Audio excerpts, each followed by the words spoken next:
Praise the lord. దేవుని పరిశుద్ధ నామమునకు మహిమ కలుగును గాక. ప్రియమైన దేవుని బిడ్డలారా, ఈ ప్రత్యేక సమయంలో మరి పునరుద్ధాన దినంలో కొందరు మరి పరిశుద్ధ ఆలయంలో పాల్గొనలేని పరిస్థితుల్లో ఉంటున్నారు. కాబట్టి అయ్యా, మరి ఉదయకాలమున మా కోసం మరి ఒక వర్తమానమును మరి ఆదివారం మరి పంపించండి అని అడుగుచున్నారు. మీకోసం ఈ ప్రత్యేకంగా మరి దేవుని ఆత్మ సహాయం ద్వారా మరి ఈ వర్తమానాన్ని సిద్ధపరచడం జరుగుతుంది. దేవుని స్తోత్రం. అలాగే యథావిధిగా మరి చర్చిలో జరిగేటటువంటి ఆ యొక్క వాక్య సందేశాన్ని కూడా ప్రభు చిత్తమైతే మీకు అందిస్తాము. ఈ సమయంలో కొద్ది సమయం మీరు దేవుని సన్నిధిలో మరి చర్చి మిస్ అయిపోతున్నాం, మరి కూడుకోవటానికి సమయం దొరకట్లేదు, ఎందుకంటే మాకు ఈ సమీపంలో చర్చెస్ లేవు, ఇంట్లోనే మేము కూడుకొని ఉన్నాము అని కొందరు బాధపడుచున్నారు. మీకోసం దేవుడు మరి వర్తమానమును ప్రత్యేకపరిచిండగా దీని ద్వారా మీకు ఆశీర్వాదాన్ని దేవుడు దయచేయునుగాక. పిల్లరా, ఈ ప్రత్యేక సమయంలో పరిశుద్ధ గ్రంథాన్ని చదువుకొని ఈ దిన మరి అంశమును మనం ధ్యానం చేద్దాము. యథావిధిగా మనం ఇందాక చదువుకున్నాం, మరొకసారి నేను చదువుతాను, మరి గమనించాలని మనవి చేస్తూ ఉన్నాను. చూడండి, యోహాను సువార్త 14వ అధ్యాయము 11 నుండి నేను చదువుతాను. తండ్రి యందు నేనును నాయందు తండ్రియు ఉన్నామని నమ్ముడి, లేదా ఈ క్రియల నిమిత్తమైనను నన్ను నమ్ముడి. నేను తండ్రి యొద్దకు వెళ్ళుచున్నాను గనుక నేను చేయు క్రియలు నా యందు విశ్వాసం ఉంచువాడునో చేయునో, వాటికంటే మరి గొప్పవియు అతడు చేయునని మీతో నిశ్చయముగా చెప్పుచున్నాను. అలాగే 13వ వచనాన్ని కూడా చదువుతాను. మీరు నా నామమున దేనిని అడుగుదురో తండ్రి కుమారుని యందు మహిమపరచబడుటకై దానిని చేతును. 14వ వచనం, నా నామమున మీరు నన్నేమి అడిగిననో నేను చేతును. దేవుని స్తోత్రం. తిని ప్రార్థన చేద్దామండి. ప్రేమగల మా తండ్రి, పరిశుద్ధుడా, నీ కొందనలనైనా లేఖనము నీది ప్రభా. నీ బిడలు కొందరు ఈరోజు నైనా పునరుద్ధాన దినము కాబట్టి మందిరంలో పాల్గొనలేని పరిస్థితి, వారి గృహాలలో నుండి కుటుంబాలుగా నాయనా చేరి నీ వాక్యం కోసం వేచి ఉన్నారు. ముఖ్యంగా నాయనా ఈ యొక్క ఆంధ్ర రాష్ట్రమే కాకుండా మా ప్రియ బిడ్డలు వివిధ రాష్ట్రాలలో ఈ వాక్యాన్ని వింటున్నారు నాయన. తెలుగు ప్రజలుగా ప్రభు ఈ వాక్యం కోసం వారు ఆయా స్థలాలలో వేచి ఉన్నారు నాయన. ప్రభా, అల్పుడను అయోగ్యుడనైన నన్ను ప్రభా నీ బిడలకు ఏ రీతిగా నీ సందేశమును ఇవ్వాలో నాయన నువ్వు వాడుకోండి. నా జ్ఞానము, మా తెలివి పనికిరాదు ప్రభా. లేఖనానికి కర్తవు నీవు, నీ ఆత్మ ద్వారా అభిషేకించి వాడుకోండి. నీ నోటి మాటకు కేవలం ఒక బూరగా వాడుకొని తద్వారా నా ప్రభా నీ నామమునకు అధికమైన మహిమను కలుగజేసుకోనండి. నేను అంతకంటే మేము చేసేది మరొకటి ఏమి లేదయ్యా. ఎల్లప్పుడూ మేము కానీ వినువారు కానీ సర్వ మహిమ నీకు ఆపాదించాలి. ఎందుకంటే నీవు యోగ్యుడవు, రాజువు నాయన, మా తండ్రివి. అందును బట్టే మేమెల్లప్పుడూ నీకు కృతజ్ఞతాస్తుతులు చెల్లింపబద్ధులమై ఉంటున్నాం. కృప చూపమని యేసు నామమున అడుగుచున్నాము. ఆమేన్. ఆమేన్. నా ప్రియ దేవుని బిడ్డలారా, ఇక్కడ అంశముగా మనం చూస్తే నేను చేయు క్రియలు అతడు కూడా చేయును. దేవునికి స్తోత్రం కలుగునుగాక. ప్రభు చెప్పిన మాట, ఆయన యందు విశ్వాసముంచిన వారు ఆయన చేయు క్రియలు చేస్తారు అని లేఖనం చెప్తుంది. దేవునికి స్తోత్రం. నిజమే ప్రియులారా, దేవుడు గొప్పవాడు, ఆయన శక్తిమంతుడు. అయితే నేను ఫలానా కార్యం చేశాను అని నేను చెప్తే శుద్ధ అబద్ధం అండి అది. No doubt at all. Because why? విషయం ఏంటంటే,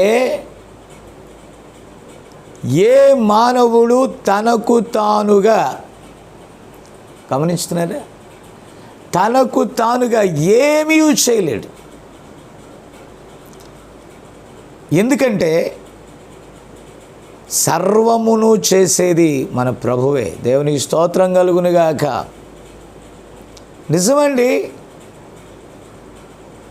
మనం చెప్పుకుంటాం, చాలామంది గొప్ప గొప్ప సేవకులు గొప్ప గొప్ప కార్యాలు చేశారు. ఎస్, గుడ్, కరెక్టే, మంచిది.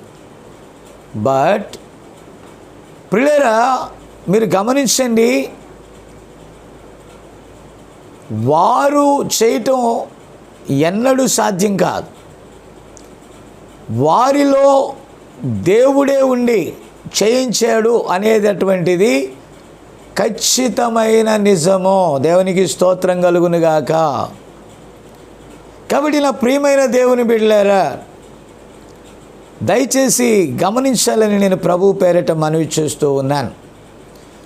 చూద్దాం, ప్రభు చెప్పాడు, నేను తండ్రి యొద్దకు వెళ్ళుచున్నాను.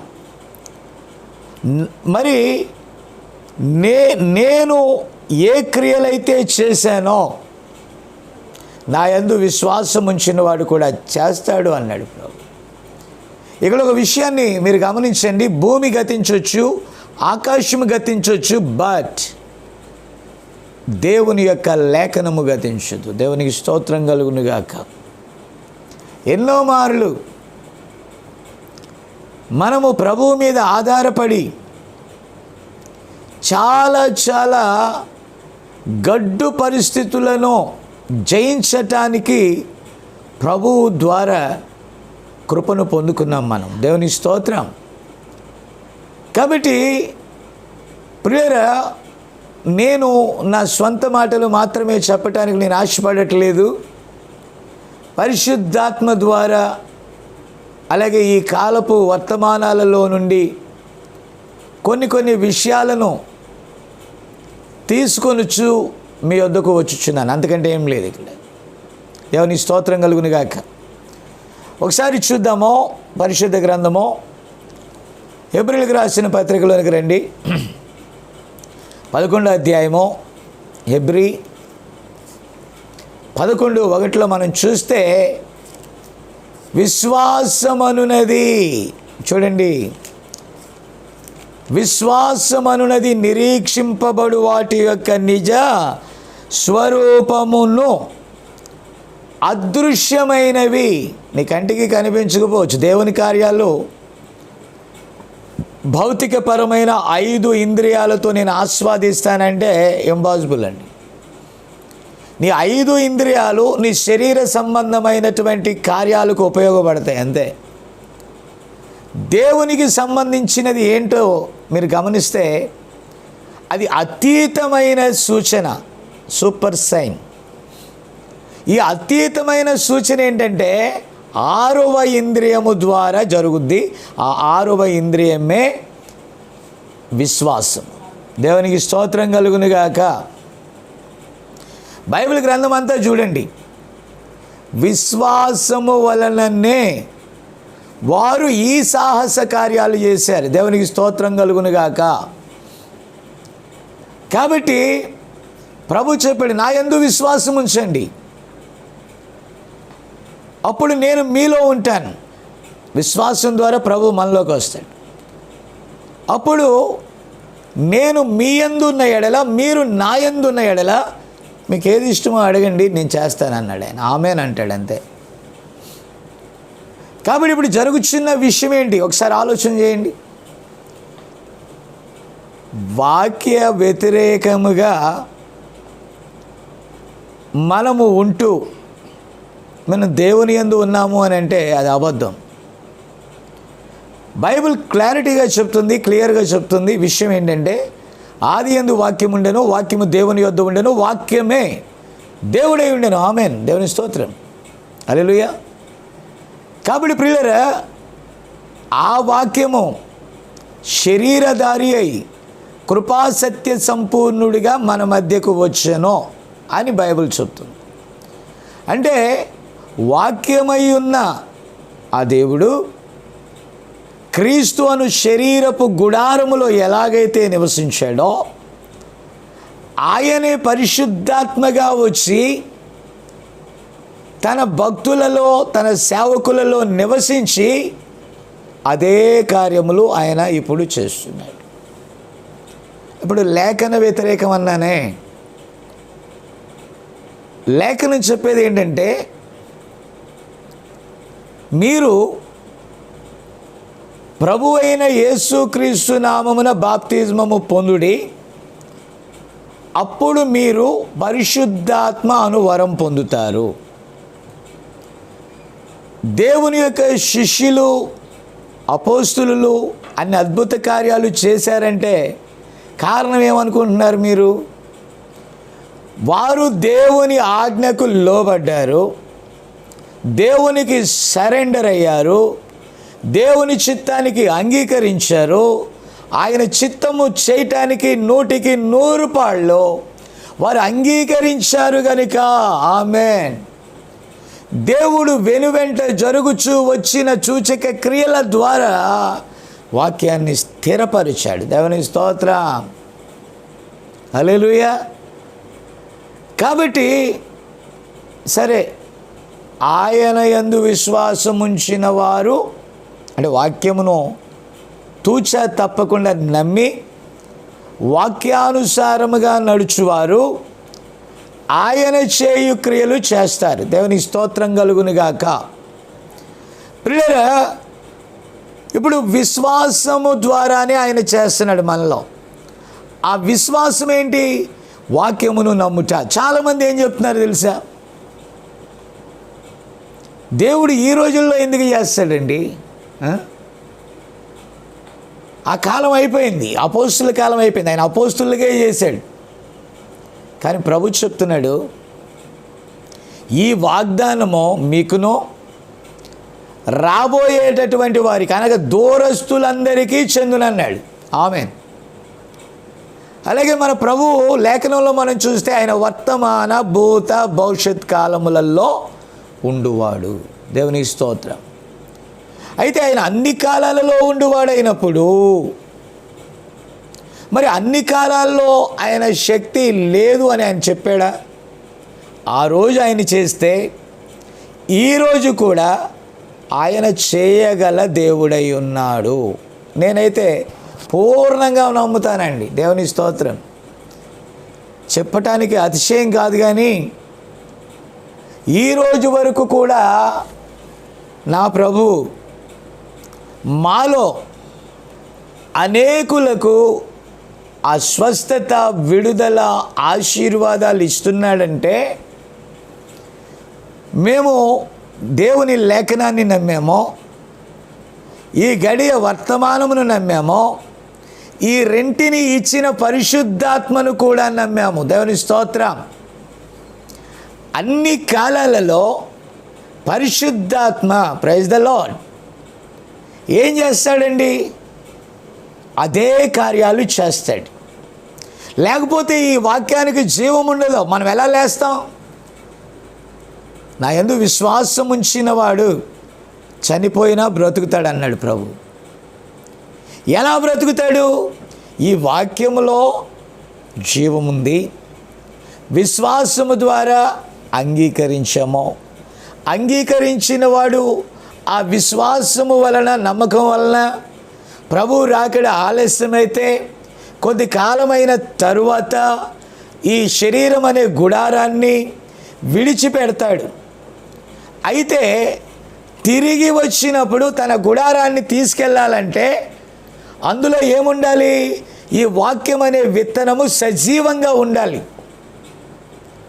ఒకవేళ అలా లేదనుకో, ప్రభు రాకడలో ఎత్తబడుట అనగా చనిపోయిన వారు ఎత్తబడుట ఎలా సాధ్యం? ఈ వాక్యంలో ఈరోజు జీవం లేదనుకో, నువ్వు ఎలాగూ రూపాంతరం చెందగలుగుతావు? దయచేసి ఆలోచన చేయాలని నేను మనవి చేస్తున్నానండి. ఎలా సాధ్యం?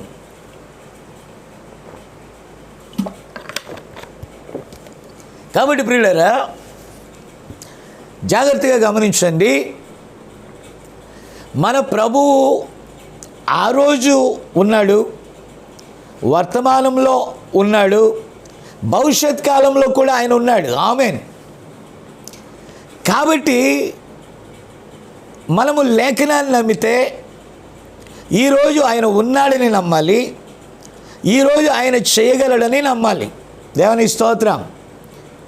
ఒకరోజు చాలా బలహీనత నాకు కలిగినప్పుడు వైద్యుని నేను సంప్రదించాను. అప్పుడు ఆ బలహీనతకు అతడు కొన్ని ట్యాబ్లెట్స్ ఇచ్చాడు. అతడు చెప్పిన పద్ధతిలో, అనగా డాక్టర్ చెప్పిన పద్ధతిలో ఆ ట్యాబ్లెట్ నేను వేసుకొని కొంచెం ఉపశమనం పొందాను.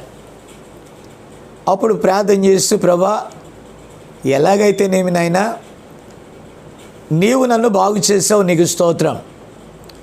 ఈ ట్యాబ్లెట్ ద్వారా నీవు నాకు ఇచ్చిన ఆరోగ్యం కొరకై వందనాలు అన్నాను. ప్రభు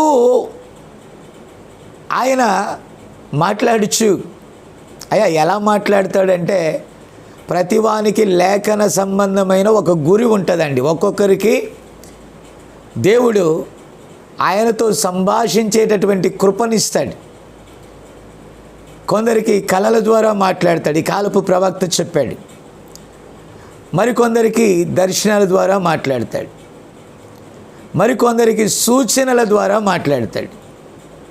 ఇలాగున పొందుకునే విశ్వాసి ఉండాలి, కానీ ఆయన మాట్లాడటానికి సిద్ధంగానే ఉంటాడు. దేవుని స్తోత్రం. ఎందుకంటే కేవలం దేవుడు మాట్లాడతాడంటేనే మీరు నమ్మలేదే, ఇక మిగతా కార్యాలు మీరు ఎలా నమ్ముతారండి? దేవుడు తన దాసుల ద్వారా మాట్లాడతాడని, తన దాసులతో మాట్లాడతాడని అంటేనే మీకు డౌట్. ఎలా మాట్లాడతారండి? నీ 5 ఇంద్రియాలతో చూస్తే మాట్లాడండి. విశ్వాసము ద్వారా మనము ఆయన స్వరము వినగలం. దేవుని స్తోత్రం. లోగోస్ ఇవ్వబడిన లేఖనం ఇది. అది సజీవంగా మనలో ఒక క్రియను చేస్తుంది. తనను నమ్మిన వారిని, సత్యమందు నిలిచిన వారిని నడిపించడానికి ఆయన తన భక్తులకు ఒక విధానమును ఆయన కనుపరిచాడు. ఒక్కొక్కరికి ఒక్కొక్క విధానం. ఇదంతయు కూడా ఆత్మ ద్వారానే జరుగుచున్నది. హల్లెలూయా. కాబట్టి ప్రియులారా, దయచేసి గమనించండి. అప్పుడు ప్రభు అన్నాడు, నా కుమారుడా, ఇక్కడ విషయం ఏం లేదు. నీకు బలహీనత కలిగినప్పుడు నాకు ప్రార్థన చేశావు. ఆమెన్. ప్రార్థన చేసినా కూడా నీలో చిన్న డౌట్ ఉంది. వింటున్నారా? ఆ చిన్న డౌట్ ఏంటంటే, ఆ డాక్టర్ దగ్గరికి వెళ్ళి అసలు దాని సంగతి ఏంటో చెప్పి, అది వేసుకుంటే కొంచెం సుఖం అనుకుంటా, కొంచెం ఉపశమనం కలుగుద్దేమో, మరి ప్రార్థన చేసానో అది కంప్లీట్ కాలేదు, అలాగే ఉంది. కొంచెం విశ్వాసం అంటుంది తగ్గిపోయిందిలే అంటుంది, శరీరం అంటుంది కొంచెం ఏదో లోపం ఉందిలే అంటుంది, మనసు అంటుంది సరే డాక్టర్ దగ్గరికి వెళ్ళిరా అంటుంది. ఆ తర్వాత శరీరం అంటుంది ఎల్లొత్తే తప్పేంటంటుంది. ఆ తర్వాత మనసు అంటుంది ఇప్పుడు తగ్గింది అన్నది. Praise the Lord. అప్పుడు నా ప్రభు అంటున్నాడు, నీవు దేని యందు విశ్వాసం ఉంచావో దేవునికి స్తోత్రం, దాని ద్వారానే నేను కార్యం చేశాను అన్నాడండి. హల్లెలూయా. అయితే ఏం జరిగింది ప్రభువా అని అంటే, నీవు ప్రార్థన చేసుకుని ట్యాబ్లెట్ వేసుకున్నావా? అవునయ్యా వేసుకున్నాను. అప్పుడు ఆ దెయ్యం వెళ్ళిపోయింది. ఆ దెయ్యానికి నువ్వు ఇచ్చిన లింక్ ఏంటి? నేను అక్కడికి వెళ్తాను, అతని స్వరం వింటాను, అది నేను తెచ్చుకుంటాను, అది నేను వేసుకుంటాను, అప్పుడు ఇది పోద్ది అని నువ్వు పలికావు కదా, నీ మనసులో అనుకున్నావు కదా, నేను నీ యందు ఉన్నాను కదా, నువ్వు అన్నట్టే జరిగింది. దేవునికి స్తోత్రం కలుగునుగాక. కాబట్టి నా ప్రియమైన దేవుని బిడ్డలారా, అక్కడ ఏం జరిగింది ప్రభు అని అంటే, అప్పుడు ఆ దెయ్యం వెళ్ళిపోయింది అన్నాడు. ఇప్పుడు మీరు దయచేసి వినండి, ప్రతి దాని వెనకాల మన కంటికి కనిపించే వస్తువు ఉంది, కంటికి కనిపించని స్వస్థత ఉంది. దేవునికి స్తోత్రం కలుగునుగాక. ఒక డాక్టరు ఒక ఎముక ఇరిగిపోయిన వ్యక్తిని తెచ్చి సర్జరీ చేసి ఆ 2 ఎముకలు జాయింట్ చేసి ఏం చేస్తాడండి? కట్లు కడతాడు. అర్థమైందా? ప్రవక్త చెప్పాడు కట్లు కడతారు. ఈ కట్టు కట్టిన తరువాత ప్రియులారా జరిగేదేంటి? డాక్టరు కట్టు మాత్రమే కట్టాడు. ఈ కాలు కట్టుకునేటట్టుగా చేసేదేంటి? Praise the lord. దేవుని యొక్క శక్తియే. అది కట్టుకోవాలి కదా. ఆ స్వస్థత, ఆ హీలింగ్ ఆ ఎముకలలోనికి వచ్చి ఈ ఎముక ఆ ఎముక జాయింట్ కావాలి. Praise God. నీవు దగ్గర చేసావు, అతుక్కుండేటట్టు చేసింది దేవుడు. దేవునికి స్తోత్రం కలుగునుగాక. కాబట్టి ఇక్కడ అంటున్నాడు, విశ్వాసం అనేది నిరీక్షింపబడు వాటి యొక్క నిజ స్వరూపమును. కంటికి కనిపించింది ఏంటి? ఎముకలను జాయింట్ చేసావు. కంటికి కనిపించినది ఏంటి? దేవుడు దాన్ని స్వస్థపరిచాడండి. హల్లెలూయా. కాబట్టి ఈరోజు మన చూపు, మన ఆలోచన ఏంటంటే, లోకంలో బూచుంది. బూచ్ అంటే దెయ్యం. దాని పేరు కరోనా. సరే, నువ్వు 10 మందితో మాట్లాడావు, తిరిగి ఇంటికి వచ్చావు. ఇంటికి రాగానే నీ మనసు అంటుంది సందేహం. ఏమంటుందంటే, నువ్వు ఇంతమందితో మాట్లాడావు, వాళ్ళలో ఎవరికో ఒకరికి ఈ వ్యాధి ఉండుంటుంది. ఎందుకంటే అది గాలిలో వచ్చేది, నోటి ద్వారా రావచ్చు, నాసికారంధ్రం ద్వారా రావచ్చు, ఎలాగైనా రావచ్చు ఆ వైరస్. కాబట్టి అని నువ్వు అనుకున్న వెంటనే లైట్గా సీజనల్గా కొద్దిగా జలుబు, కొంచెం దగ్గు, ఏదో చిన్న చిన్న సిమ్టమ్స్ కనబడ్డాయి అనుకోండి, వెంటనే నీ మనసు కన్ఫర్మ్ చేస్తుంది ఇదేదో తేడాగా ఉందని. ప్రియులారా, ఒక చోట విశ్వాసం ఉందంటే దాని వెనకాల సందేహం కూడా ఉంటుందండి. ఇక్కడ అంటున్నాడు, ఈ సందేహము మనలోనికి, అందుకే అంటాడు మీ హృదయాలు కలవరపడనివద్దు. డోంట్ అఫ్రైడ్, భయపడొద్దు. Don't fear about anything but God is here. ఆయన ఉన్న చోట భయము ఉండదు. భయం ఉన్న చోట ఆయన ఉండడు, విశ్వాసం ఉండదండి. కాబట్టి లేఖనం చెప్తుంది, పరిపూర్ణమైన ప్రేమలో భయం ఉండదండి. నువ్వు దేవుణ్ణి ప్రేమిస్తే దేనికి భయపడు. వ్యాధులు రావని నేను అనను, వ్యాధులు వస్తాయి. బలహీనతలు రావని నేను అనను, బలహీనతలు వస్తాయి. ఒకవేళ దేవుడు ఆయనకి ఇష్టమై ఉండి ఆ వ్యాధి మీద నీకు విజయాన్ని ఇవ్వాలనుకున్నాడు అనుకోండి, అనుమతి ఇస్తాడండి. ఏం చేయలేం. యోబు నీతిమంతుడు, యథార్థవంతుడు, దేవుని యందు భయభక్తులు గలవాడు. Praise the Lord. ఇప్పుడు దేవుని యందు భయభక్తులు కలిగినటువంటి యోబు విషయంలో అపవాదిగాడు అన్నాడు, నువ్వేమో నీతిమంతుడు అంటున్నావు, యథార్థవంతుడు అంటున్నావు, నమ్మకస్తుడు అంటున్నావు, భక్తిపరుడు, వెరీ గుడ్. అయితే ఆ భక్తి కరెక్ట్ అయిందో కాదో, సత్యమైందో కాదో, యథార్థతో కాదో మరి పరీక్షించడానికి నాకు కొంచెం అవకాశం ఇవ్వకూడదా? పరీక్షించకుండా పాస్ చేసేస్తావా? నీ పిల్లల్ని పరీక్షించకుండా పాస్ చేసేస్తావా? సాతానుగాడు అడుగుతాడండి, అడుగుతాడు. అప్పుడు ప్రభు అన్నాడు, సరే అతడు నా భక్తుడు, అతనికి కలిగిన సమస్తం మీద నీకు అధికారం ఇస్తున్నాను. వింటున్నారా? నీవు అతని జీవమును తప్ప, ప్రాణమును తప్ప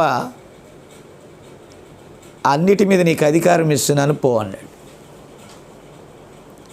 వాని ఫస్ట్ దాడి, ఇప్పుడు శరీరం ఉంది, ప్రాణం ఉంది, ఆత్మ ఉంది, ఆవరణం ఉంది, పరిశుద్ధ స్థలం ఉంది, అతి పరిశుద్ధ స్థలం ఉంది కదండి. గమనిస్తే ప్రైజ్ ద లార్డ్, మొదట ఆవరణం కాడ నుంచి అది పని చేయడం ప్రారంభించింది. అంటే ఆస్తిని కొట్టేసిందండి. లోపల ప్రాణం ఉంది, బాహ్యంగా శరీరం ఉంది, బయట వనరులు కావాలి. ఆ వనరులు మన శరీరం దగ్గరికి రావాలి, శరీరం దాన్ని తీసుకోవాలి, అప్పుడు లోపల ఉన్న ప్రాణము తృప్తి చెందుద్ది. ఓకేనా? అయితే ఆత్మకు కూడా ఒక ఆహారం ఉందండి. ఆత్మకు సంబంధించిన ఆహారం ఏంటంటే లేఖనమే. దేవుని స్తోత్రం. నీ ఆత్మకు కావలసినది లేఖనం. నీవు వాక్యములో కరెక్ట్గా నీ ఆత్మయందు స్థిరంగా ఉంటే నీ ప్రాణానికి వచ్చిన కలవరాన్ని జయిస్తావు, నీ శరీరానికి వచ్చిన కలవరాన్ని జయిస్తావు, బాహ్యపరమైన ప్రతి ఒత్తిడిని నువ్వు జయిస్తావు. Praise the lord. దేవుని స్తోత్రం కలుగును గాక. కాబట్టి నా ప్రియమైనటువంటి దేవుని బిడ్డలారా, ఇప్పుడు అపవాది చేసిన ఫస్ట్ వర్క్ ఏంటంటే, నిజంగా మనలో మనమాట కొద్దో గొప్ప నీకు కొంచెం ఏదైనా వనరులు ఉన్నాయనుకోండి, బయట ఏదో కొద్దిగా ఆదాయ వనరు నీకుందనుకోండి, నీ శరీరం ఏమనుకుంటుంది అంటే పర్వాలేదులే, ఏదైనా ఇబ్బంది కలిగితే ఆ వనరు ఉంది, తెచ్చుకోవచ్చు అని. అలాగే శరీరము ఆరోగ్యంగా ఉందనుకో, ఆ వనరులను బట్టి సంతోషిస్తుందండి. జ్ఞాపకం చేసుకోండి. అలాగే లోపల ప్రాణం కూడా ఏం చేస్తుందంటే ఎంజాయ్ చేస్తుంది, ఉల్లసిస్తుంది. అప్పుడు మనం ఎలాంటి మాటలు మాట్లాడతామంటే చాలా బోల్డ్గా మాట్లాడతాం, ధైర్యంగా మాట్లాడతాం, చాలా ధైర్యంగా. ఏం కాదులేండి. ప్రతి వాళ్ళకి ఈ రోజుల్లో వ్యాధులు వచ్చి కొందరు పోతున్నారు, ఆర్థికంగా చిదిగిపోయి కొందరు నష్టపోతున్నారు. ఉచిత సలహాలు ఇచ్చేవాళ్ళు చూడండి, కోకొల్లలైపోయారండి వాళ్ళు. ఏం కాదులే అని ఒకడు, అయిపోద్ది అని ఇంకొకడు, పర్వాలేదని ఒకడు, అసలు ఎప్పటికీ నయం కాదని ఒకడు, చూడండి వ్యాక్సిన్ వస్తుందని ఒకడు, ఎప్పటికీ వ్యాక్సిన్ రాదని ఒకడు, మెడిసిన్ వస్తుందని ఒకడు, అసలు మెడిసిన్లు లేవని ఒకడు, ఫలానా మెడిసిన్ పనికొచ్చిందని ఒకడు, అసలు ఆ మెడిసిన్ వల్ల చాలామంది చచ్చారు, సైడ్ ఎఫెక్ట్ వచ్చిందని ఒకడు. అర్థమైందా? ప్లాస్మా వలన వ్యాధి నిరోధక శక్తి వస్తుందని ఒకడు, అసలు ప్లాస్మా ఇవ్వటం వల్లనే చచ్చారని ఒకడు. ఎవడు మాట నమ్మాలి చెప్పండి? ఇన్ని గలిబిలి స్వరాలు ఒక పేషెంట్ వింటే ఏమైపోవాలో ఒకసారి ఆలోచన చేయండి. ఇది నిజమైన స్వరం. దేవుని స్తోత్రం కలుగును గాక. ఐ లైక్ ఇట్ బికాజ్ ఇది సత్యమైన దేవుని మాట, సృష్టించిన మాట. ఆమెన్. ఇది నమ్మండి, ఎవ్వడు మిమ్మల్ని ఏం చేయలేడు. దేవుని స్తోత్రం కలుగును గాక. ఎస్, ఇప్పుడు యోబు మాట్లాడితే వినటానికి బోల్డంత మంది వచ్చేవాళ్ళంట. గుత్తులు గుత్తులుగా ఉండేయంట అతని మాట. విన్నారా? ఇప్పుడు సాతానుగాడు అతని మాటకు వాల్యూ లేకుండా చేయాలి. ఇప్పుడు చాలామంది బలహీనుడిగా అనగా శారీరకంగా బలహీనుడిగా ఉన్న సేవకుని మాటలు వినరండి. వాడు ఎలా ఉండాలంటే గమనించాలి, స్మార్ట్గా ఉండాలి, యాక్టివ్గా ఉండాలి, ఒక్క వాక్యం చెప్పాలి, 4 జోకులు వేయాలి. అప్పుడు అబ్బబ్బబ్బబ్బా ఎంత యాక్టివ్ అండి మా పాస్టర్ గారు అంటే నీవు చూసి ఏమనుకుంటావు, ఓహో ఇలాగే యాక్టివ్గా ఉండాలేమని. కానీ మన ప్రియుడు, ప్రశస్త సహోదరుడు, అన్యజనులకు అపోస్తులుడు, ఆత్మీయంగా మన ప్రియ స్నేహితుడు, అపోస్తులుడైన పౌలు గారు, హల్లెలూయా, ఎలా చెప్పాలో నాకు అర్థం కాదండి. దేవుని కార్యాలు చూడటానికి కొరగాని వానిగా ఉన్నాడంట. అతని మాటలు కొరగానివంట. ఆకారానికి మీరు చూడండి, ఎన్నో దెబ్బలు తిన్నాడు, ఎన్నో శ్రమలు పడ్డాడు. ఆకారానికి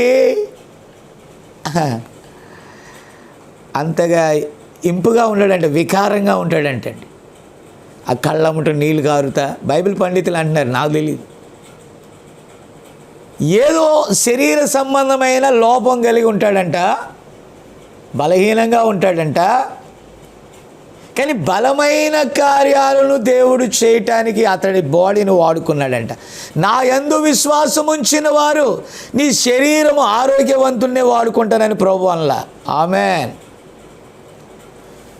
లేదంటే టిక్ టాక్ కారు, మేడ, మిద్దెలు, ఐశ్వర్యము, చదువు, జ్ఞానము మన ప్రవక్తని అత్యల్పమైనటువంటి స్థానము నుండి, గమనించండి, అత్యల్పమైనటువంటి స్థానము నుండి, దేవునికి స్తోత్రం, ఎక్కడో సరైన విద్యాభ్యాసము కూడా లేదు. అసలు ఆయన స్లాంగ్, మాట్లాడే తీరు కూడా మరి అప్పటి నాగరిక ప్రజలకు ఇష్టంగా లేదండి. ఎందుకంటే కొన్ని పదాలు ఆయన ఉచ్చరించటం సరిగా చేత అయ్యేది కాదు.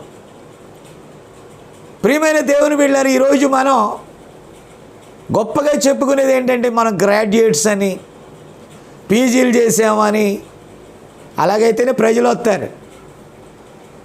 ఈరోజు ప్రజలకు కావాల్సింది ఏంటంటే ప్రకృతి సంబంధమైన నాగరికత, భౌతిక నాగరికత.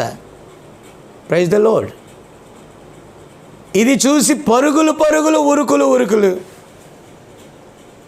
సేవకుడు ఎలా ఉండాలి? వాళ్ళు దాన్ని రెట్టింపు చేసుకోవడానికి ఏం చేస్తున్నారు తెలుసా? చక్కగా తెల్లని జుట్టు దేవుడు మనకి ఇచ్చాడండి. దేవుని స్తోత్రం. ప్రభు కృపలో నాకు 48 సంవత్సరాలు. నా తోటి స్నేహితుల యొక్క జుట్టు ఇంకా కొంచెం నల్లగానే ఉంది. దేవుని కృపలో ఆయన నన్ను ఎక్కువగా ప్రేమించి మొత్తం తెల్లగా చేశాడు. అందుని బట్టి దేవునికి స్తోత్రం. ఆయన తెల్లగా చేసిన దాన్ని నేను నల్లగా ఎందుకు చేయాలండి? ఎవరికి ఈ ఆకారం చూపించాలి నేను?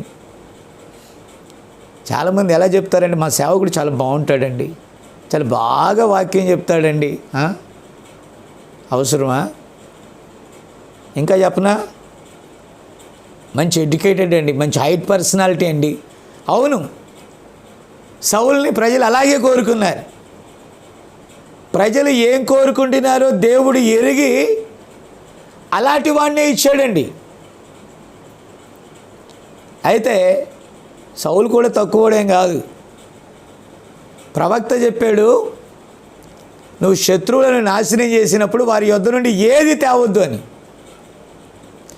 సమూల నాశనం చేయమన్నాడు. Praise God. దేవుని స్తోత్రం. అయితే గమనించారా,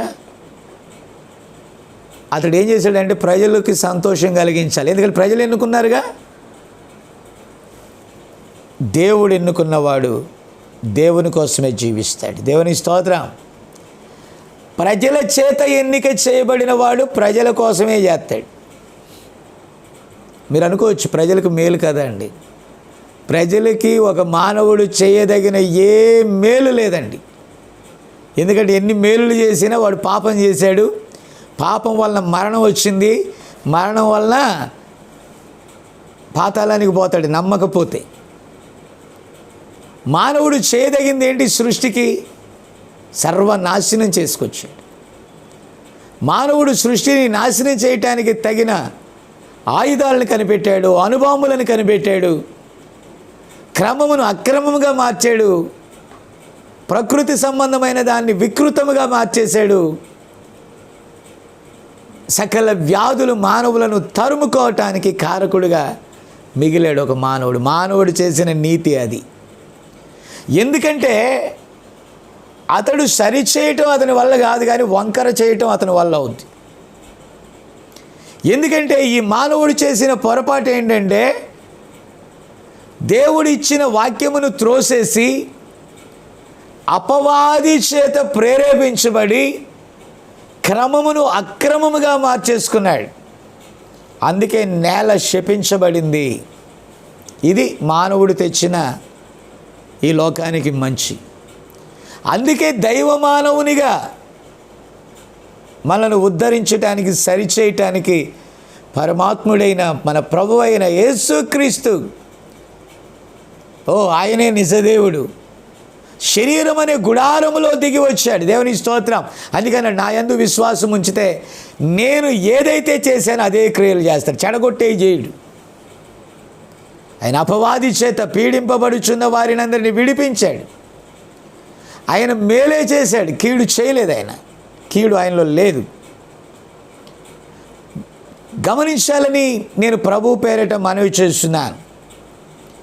సరే, ఇప్పుడు యోబు దగ్గరికి మనం వెళ్తే ప్రియులారా గమనించండి. బాహ్యపరమైన ఆ యొక్క ఆస్తినంతా ఒక్క రోజులో ఖతమైపోయింది. యోబు దగ్గరికి సమాచారం వచ్చింది.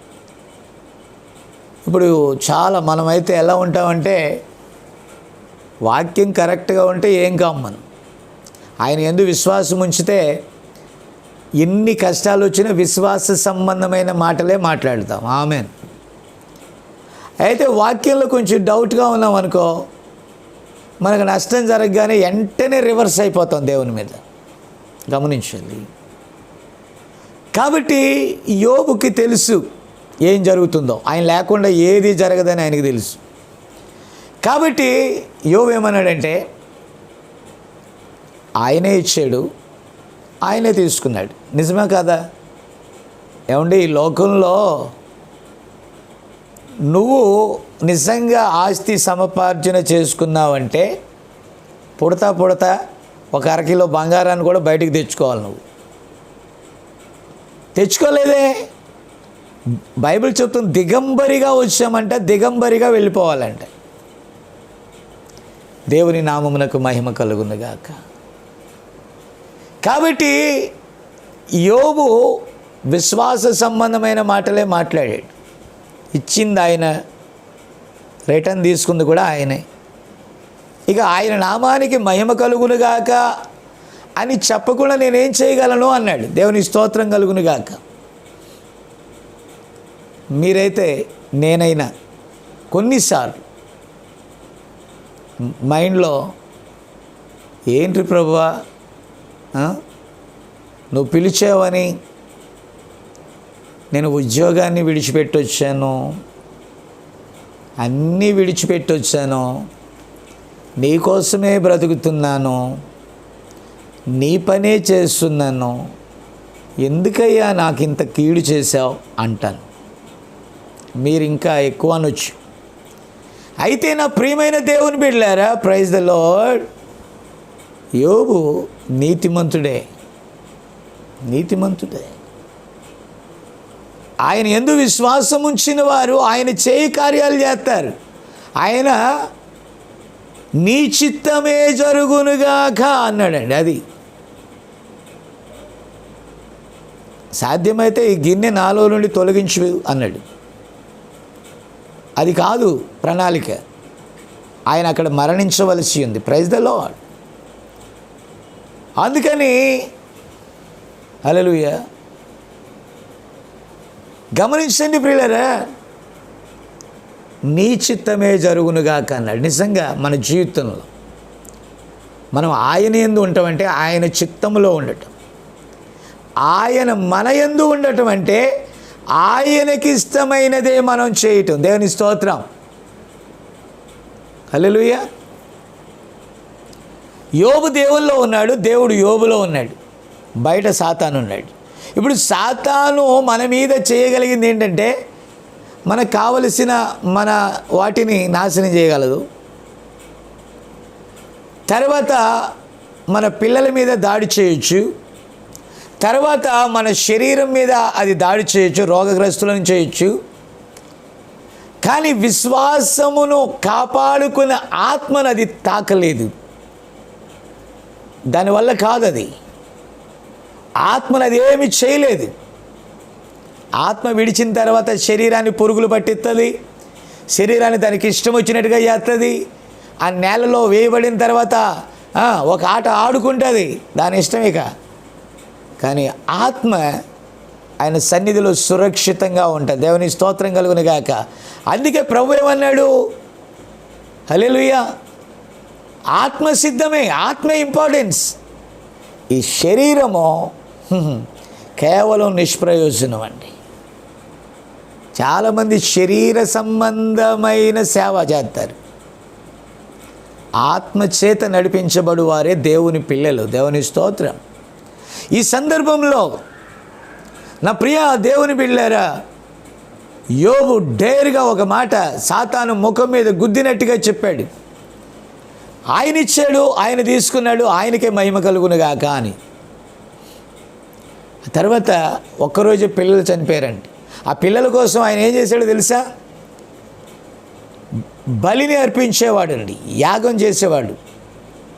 బలి వారు ఏదైనా తప్పులు చేశారో, పొరపాట్లు చేశారో దాన్ని సరిదిద్దటానికి ఆ దినాల్లో అతడు ఎరిగిన మార్గం, ఇందాక చెప్పాను కదా, దేవుని కలుసుకునే మార్గం ఏదో ఉందని. కాబట్టి దేవుని కలుసుకోవడానికి అతడు ఎరిగిన మార్గం అది దహన బలులు అర్పించటం.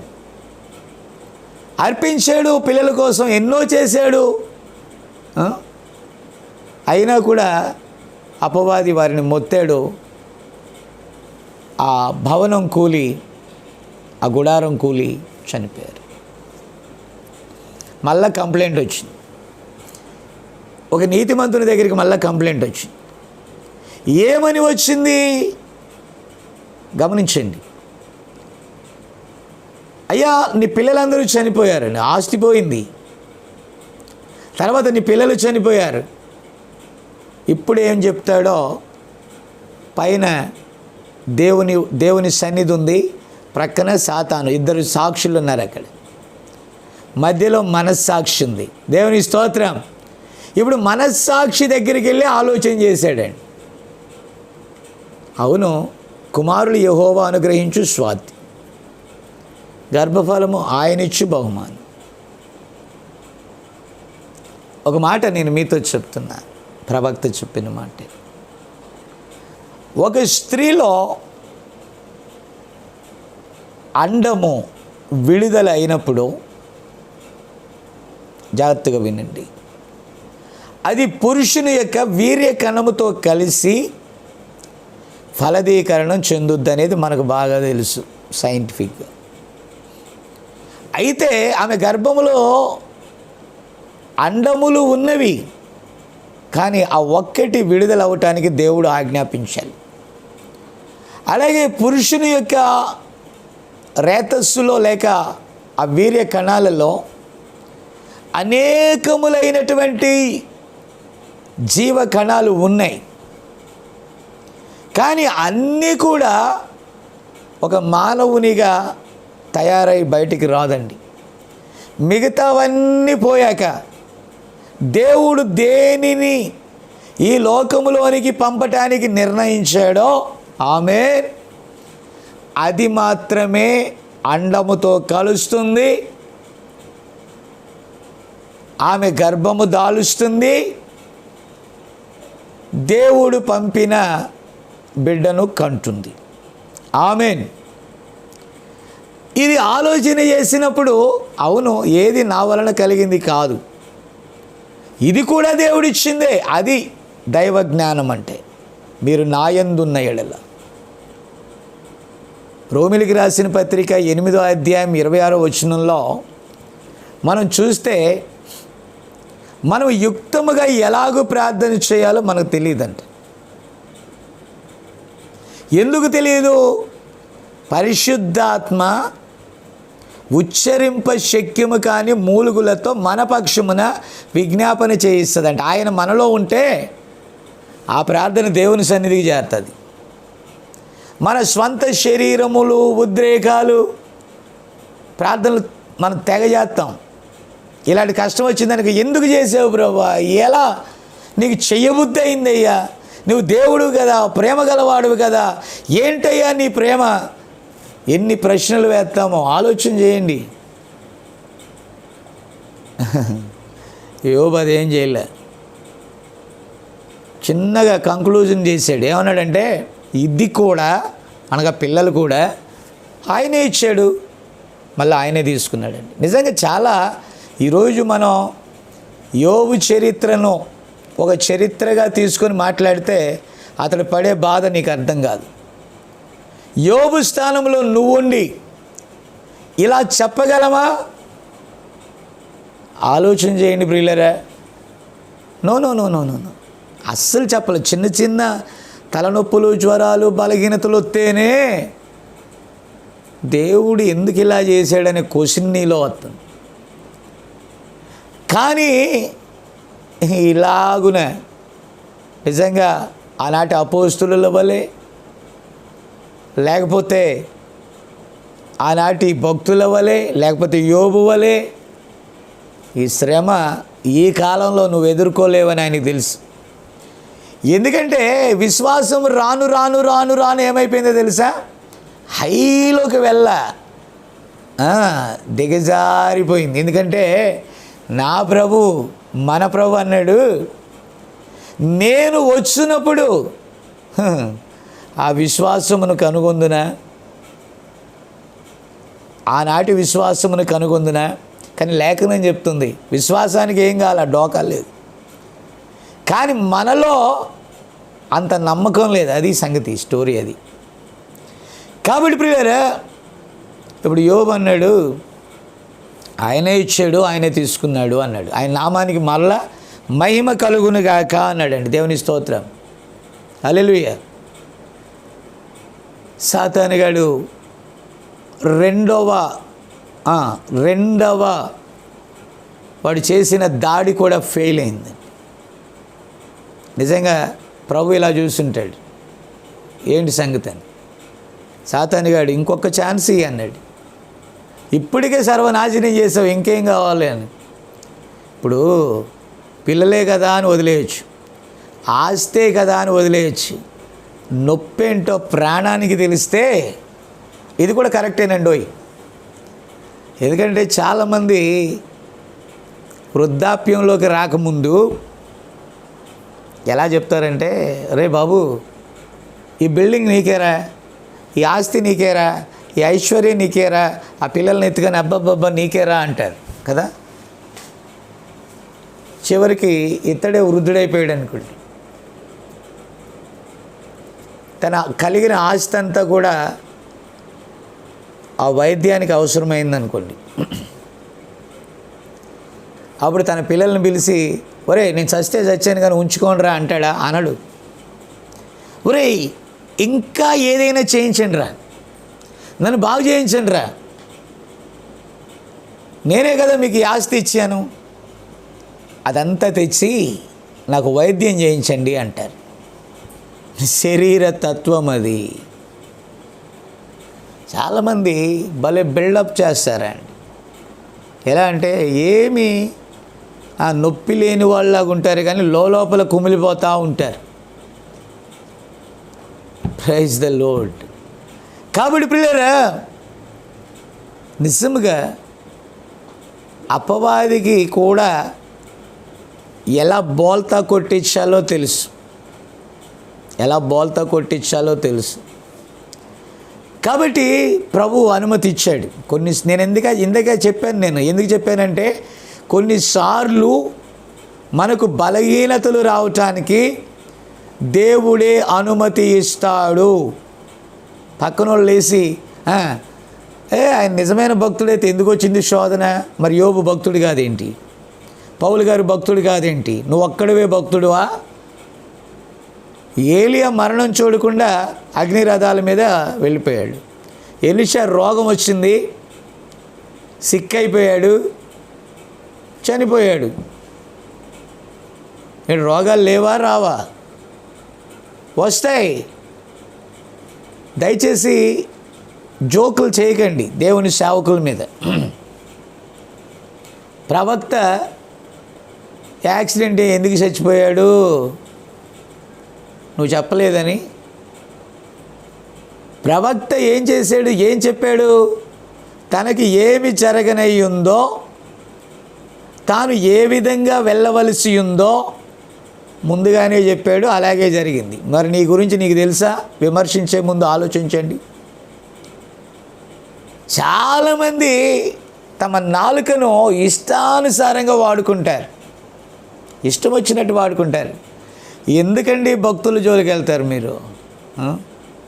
తన భక్తులను ఎలా వాడుకోవాలో వారు ఆయన చేతిలో సాధకాలు. మరి మీరు అలా అంటే బాప్తిజమం ఇచ్చే యోహాను ప్రవక్తని మీరు నమ్ముతున్నారు, వారు నమ్మారు, మనం నమ్ముతున్నాం. మరి ఎందుకని ఈ యోహాను ఉన్నవాడు ఉండకుండా ఏ రోజున అడిగాడు నువ్వు పిలుపు బారిని ఎందుకు ఉంచుకున్నావని? చాలామంది అంటారు, ఎందుకండి వీళ్ళకి పక్కన వాళ్ళు జోలి? మీరు వాక్యం చెప్పండి బ్రదర్, ఏంటి కత్తులతో పొడుస్తారు అని అంటే, మేము వాక్యం చెప్పామనుకో మీకు చక్కగా తేనె పోతాం. కానీ దేవుని ఆత్మవాక్యం చెప్పిందనుకో గాయాలు చేస్తుంది. రక్తము వాడ్చకుండా కత్తి దూయువాడు శాపగ్రస్తుడని గ్రంథం చెప్తుంది. ఆనాడు అపోస్తులుడైన పేతురు వాక్యము వారికి గుచ్చుకుందంట. గుచ్చుకుంది కాబట్టి మేమేం చేయాలి అన్నారు. అప్పుడు ప్రభు అయిన యేసుక్రీస్తు నామములో బాప్టిజం పొందండి అని చెప్తే 3,000 మంది రక్షణ పొందారు. దేవునికి స్తోత్రం. గుచ్చుకోబట్టే. అలాగే ఈ యోహాను కూడా ఉన్నవాడు ఉన్నాడా? 9 సంవత్సరాలు అప్పుడు వెళ్ళిపోయాడు, 30 సంవత్సరాలు అప్పుడు వచ్చాడు. వచ్చి యోర్దాను దగ్గర ఉండి ప్రజలందరూ అయ్యా వందనాలయ్యా, అయ్యా వందనాలయ్యా, అయ్యా వందనాలయ్యా అని ఎవరికైతే చెప్తున్నారో అర్థమైందా? ఈ పరిసయ్యులు, శాస్త్రులు, సద్దుకాయలు వాళ్ళందరికీ వందనాలు చెప్తారు. ఎందుకంటే వాళ్ళే పరిశుద్ధులు ఆ దినాల్లో. ఇప్పుడు ఈ బాప్టిజం ఇచ్చి యోహాను కనులెత్తి చూసి, సర్పసంతానమా, చెరుపు చేయి పిల్లలారా, మీకు శ్రమ అన్నాడు. ఒరే ఎవరిని అంటున్నాడు ఈయన అని అంటే, ఎవరైతే నీతిమంతులని చెప్తున్నారో వారిని సర్పసంతానం అన్నాడు. ఆ తర్వాత మన ప్రభు అన్నాడు, గుడ్డి పరిసయ్యులారా అన్నాడా? మీరు సర్పమునకే పుట్టారన్నాడు. ఎవరిని? ఆనాడు ధర్మకర్తలని, ధర్మశాస్త్రమును అనుసరించు వారిని. ఎక్కడికైనా వెళ్తే ఏమైనా అయిపోద్దేమని శుద్ధీకరణం చేసుకునే వాళ్ళని. ఎందుకని? ఆయన వారిలో లేడు. విన్నారా? ఆయన వారిలో లేడు. ఆయన వాక్యం లేదు, వారి వాక్యం లేదు, కానీ ఆ వర్తమానం లేదు, కానీ వారు ఆచారాలను మాత్రం స్ట్రాంగ్గా పట్టుకున్నారండి. పద్ధతులు. ఏ ధర్మశాస్త్రాన్ని ఇచ్చాడో ఆయన అక్కడికి వచ్చాడు. ప్రైజ్ ద లార్డ్, ఆమేన్. ఏ ధర్మశాస్త్రాన్ని అయితే ఇచ్చాడో ఆయన వారి ముందుంటే వారికి కనబడలా అక్కడ. అది సంగతి. కాబట్టి యోహాను వారిని సహించలే. పళ్ళు కోరికారు కానీ ఏం చేయలేకపోయారు.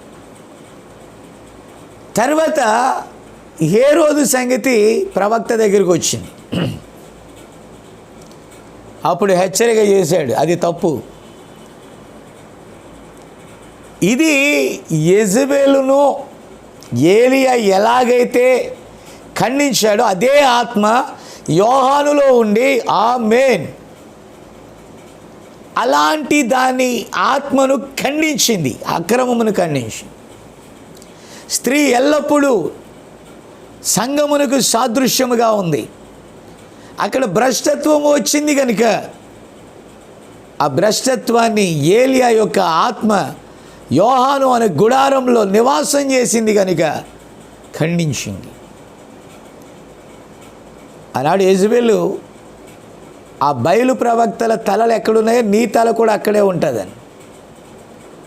ఇప్పుడు మొదటిసారి ఏలియా ఆత్మ నిజ ఏలియాలో ఉన్నప్పుడు తలను ఖండించలేకపోయిందండి. సైతాను కూడా చేసిన పని ఒకసారి ఆలోచన చేయండి. నీ తల కూడా అక్కడ తెగిపడుద్ది అన్నాడు. అప్పుడు ఆ ఆత్మ యోహానులోకి వస్తే అది కూడా ప్రవచనమేగా, దెయ్యం అది. ఇప్పుడు ఈ దెయ్యం ఏం చేసింది? నిజంగానే భౌతిక తలను ఖండించింది. అర్థమైందా? ఎల్లప్పుడూ నీతిమంతులను నాశనం చేయాలనే సాతాను కుట్ర. ఇప్పుడు మీరు చెప్పండి, అతడి తల ఖండించబడి హేరోదియా మరి ఆ నాట్యమాడి తండ్రి దగ్గర పర్మిషన్ తీసుకొని, తండ్రే అక్రమం.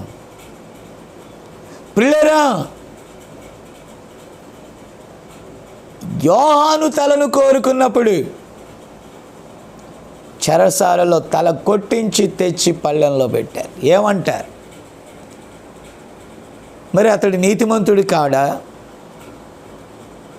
సరే, అది అలా తీయండి. ఇప్పుడు ఈ కాలపు ప్రవక్త ఏలియా ఆత్మయు శక్తి గలవాడు. ఆయన విషయంలో కూడా అపవాది వేరొక టార్గెట్ చేసింది. అతడు కూడా ఏం చెప్పాడు? అబద్ధ సిద్ధాంతాలను ఖండించాడు, తప్పులకు ఆమోదించలేదు, విభేదించాడు. ఈనాటి యెజబెలు యొక్క ఆ సిద్ధాంతాలను నరికాడు. దేవుని స్తోత్రం కలుగును గాక. ముగింపు, సాతాను నాకు ఇచ్చే అన్నాడు, అవకాశం నాకు, ఎందుకంటే దేహం నాది కదా, శరీరం నాది కదా. శరీరం ఎవడికి కావాలండి? ఎలా చస్తే మీకెందుకు? ఆత్మ ఈ లోకంలో ఏ కార్యం చేసిందో అది ప్రాముఖ్యం. ప్రైజ్ ద లార్డ్, హల్లెలూయా. కాబట్టి ఏలియా యొక్క ఆత్మ వర్క్ ఈజ్ డన్, కంప్లీట్ చేసింది. 7వ దూత పలుకు దినములలో మర్మములన్నీ క్లోజ్. ఇక ఆయన ఎలా చచ్చిపోతే నీకెందుకు? కారు యాక్సిడెంట్ అయితే నీకెందుకు? శరీరం ఏమైతే నీకెందుకు? ప్రభువు తన పనిని ముగించాడండి. ముగించిన తర్వాత శరీరాన్ని కొరడాలతో కొట్టారు, ఉమ్మేశారు, గాయాలు చేశారు, ఏదైనా చేశారు, తీసుకెళ్ళి సమాధి చేశారు. అయితే ఏది ప్రాముఖ్యమైందో తెలుసా?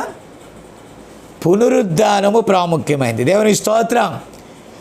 ఎందుకంటే ఈ శరీరము దేవుని వాక్యము నుండి హవ్వ త్రప్పిపోవట ద్వారా మరణము ప్రాప్తించింది, వచ్చింది. భౌతిక మరణం ఎవరు తప్పించలేరు. అది ఏ రూపములైనా వస్తుంది, వ్యాధి ద్వారానైనా వస్తుంది. అయితే ఒకటి చెప్తాను, దేవుని పని ఈ గుడారములో ఉండి సంపూర్ణము చేసే వరకు ఆయన విడవడు. చాలామంది భౌతిక శరీరమును గూర్చే చెప్తున్నారు, అది రాంగ్. ఆత్మ సంబంధమైనదే మనకు ప్రాముఖ్యము. హల్లెలూయా. కాబట్టి ఆత్మ చెప్పు మాటలు మనం వినాల. హల్లెలూయా. God bless you. అయితే ప్రియులారా, ఇక్కడ ఒక విషయం, ఇప్పుడు ప్రాణమునకు ఇబ్బంది. నేను మీలో ఉన్న ఎడల, మీరు నాలో ఉన్న ఎడల అన్నాడా, నేను చేయి కార్యాలు మీరు చేస్తారు. ఇప్పుడు ఆయన తన శరీరమును చూడలేదు, ఆయన భక్తులు ఆయన శరీరములను చూడలేదు. వారు దేవుని చేత ఏది చేయటానికి లోకానికి పంపబడ్డారో అవే చేశారండి. అనుకరణ చేయలేదు. వాళ్ళు చేశారు కాబట్టి నేను చేయాలి, వాళ్ళు అదే చేస్తే నేను అదే చేయాలి, ఆయన అలా మాట్లాడితే నేను అలా మాట్లాడాలి, ఆయన అలా నడిస్తే నేను అలా నడవాలి. No no no no no no అనుకరణ దేవుడు ఎన్నడూ ఇష్టపడ్డండి. Praise the lord. దేవునికి వాస్తవం కావాలి. దేవుని స్తోత్రం కలుగును గాక. నా ప్రియమైన దేవుని బిడ్డలారా, దయచేసి వినండి. ఇక్కడ యోబు ప్రాణం మీదకి శరీరం మీదకి ఇప్పుడు వచ్చింది. ఇప్పుడు అపవాది, జాగ్రత్తగా వినండి, అనుమతి పొంది అరికాల్లో నుంచి మొదలుపెట్టాడంట. దాని రోగం యొక్క తీవ్రత నెత్తి వరకు వచ్చేసింది. శరీరం అంతా పుళ్ళు, ఆ చిల్ల పెంకుతో గోక్కుంటున్నాడు. అదేమంటారు, ఆ యొక్క దిబ్బ మీద, లేకపోతే ఆ పెంట మీద, ఆ ఎరువు మీద, బయట అంతా పారవేస్తారే, ఆ పెరట్లో అనుకోండి, బయట ఎక్కడైనా సంథింగ్, అక్కడికి వెళ్ళి తన బాధ తట్టుకోలేక బాధపడతా గోక్కుంటా ఉన్నాడు, సనుగుతూ ఉన్నాడు, గొనుగుతూ ఉన్నాడు. ఒకప్పుడు ఆయన మాటలు వినటానికి ప్రజలు గుత్తులుగా ఆయన నోటి నుండి వచ్చే మాటలు వినటానికి వచ్చారంట. యోబు బాధపడతాడు, నా మందలను కాయే కుక్కలుంటే కుక్కలను కాసేవాళ్ళు కూడా ఉన్నాడంట. అతడికి కూడా ఆ తర్వాత యోబు అసహ్యమైపోయాడంట. శరీరాన్ని చూసేవాళ్ళకి అయితే అది. దయచేసి వినండి. నా ఊపిరి, నా వ్యాధిగ్రస్తులైతే పరిస్థితి చెప్తున్నాను వినండి, నా ఊపిరి నా భార్యకు వెక్కసమైందంట. ఒక శరీరమే, కలిసి కాపురం చేశారు, కలిసి తమ ఆస్తిని బట్టి సంతోషించారు, కలిసి బిడ్డలను కన్నారు. ఇప్పుడు అన్నీ పోయాయి. ఇప్పుడు భార్య ఆరోగ్యవంతురాలుగానే ఉంది. ఎందుకు ఉంచాడో మరి నాకు తెలియదు. దేవుడు భర్తకు ఉంటే భార్యకు అంటుకోవాలి, మరి అంటుకోలేదు. ఇక్కడ దేవుడు పరీక్షించడానికి అలా ఉంచాడు. దయచేసి గమనించండి. ఆమె వచ్చి అంటుంది, ఎంతకాలం యథార్థతను నువ్వు కాపాడుకుంటావు? ఇన్ని కీడులే దేవుడు చేశాడు నీకు. పిల్లలు పోయారా, ఆస్తి పోయిందా, నీ ఆరోగ్యం పోయిందా, అందరిలో చీచీ అనిపించుకుంటున్నావా? ఇంకెందుకయ్యా నీ భక్తి? ఇంకెందుకు నువ్వు ఆయనలో ఉండటం? ఆయన నీలో ఉన్నాడు. ఆయనలో నీలో ఉంటే ఇలాగెందుకు జరుగుతాయి? ఎలాగైనా జరుగుతాయి. ఆయన చిత్తం చేయటానికి ఈ బాడీని దేవుడు వాడుకుంటున్నాడు. ఆయన చిత్తం చేయడానికే ఈ గుడారాన్ని ఆయన వాడుకుంటున్నాడండి. మీ గుడారాలను కూడా ఆయన చిత్తం చేయడానికి వాడుకుంటున్నాడు. నువ్వు క్రీస్తు యేసులోనికి బాప్టిజం పొందినప్పుడు నువ్వు మరణించావు. నేను ఒకటే చెప్పబోతున్నాను, నువ్వు నీ సొత్తు కాదు. ఇక్కడ ఆయన మీకు ఏది ఇష్టమో నేను అది చేస్తాను, నాకంటే గొప్ప కార్యాలు మీరు చేస్తారన్నాడే. ఆయనకంటే గొప్ప కార్యాలు కాదు, ఆయనే ఆ కార్యాలను రెట్టింపు చేస్తున్నాడు నీలో ఉండి. దేవుని స్తోత్రం, హల్లెలూయా. దేవుని స్తోత్రం కలుగును గాక. A to Z ఆయనవే. దేవుని స్తోత్రం, మహిమ ఘనత ప్రభావం ఆయనకే. హల్లెలూయా. కాబట్టి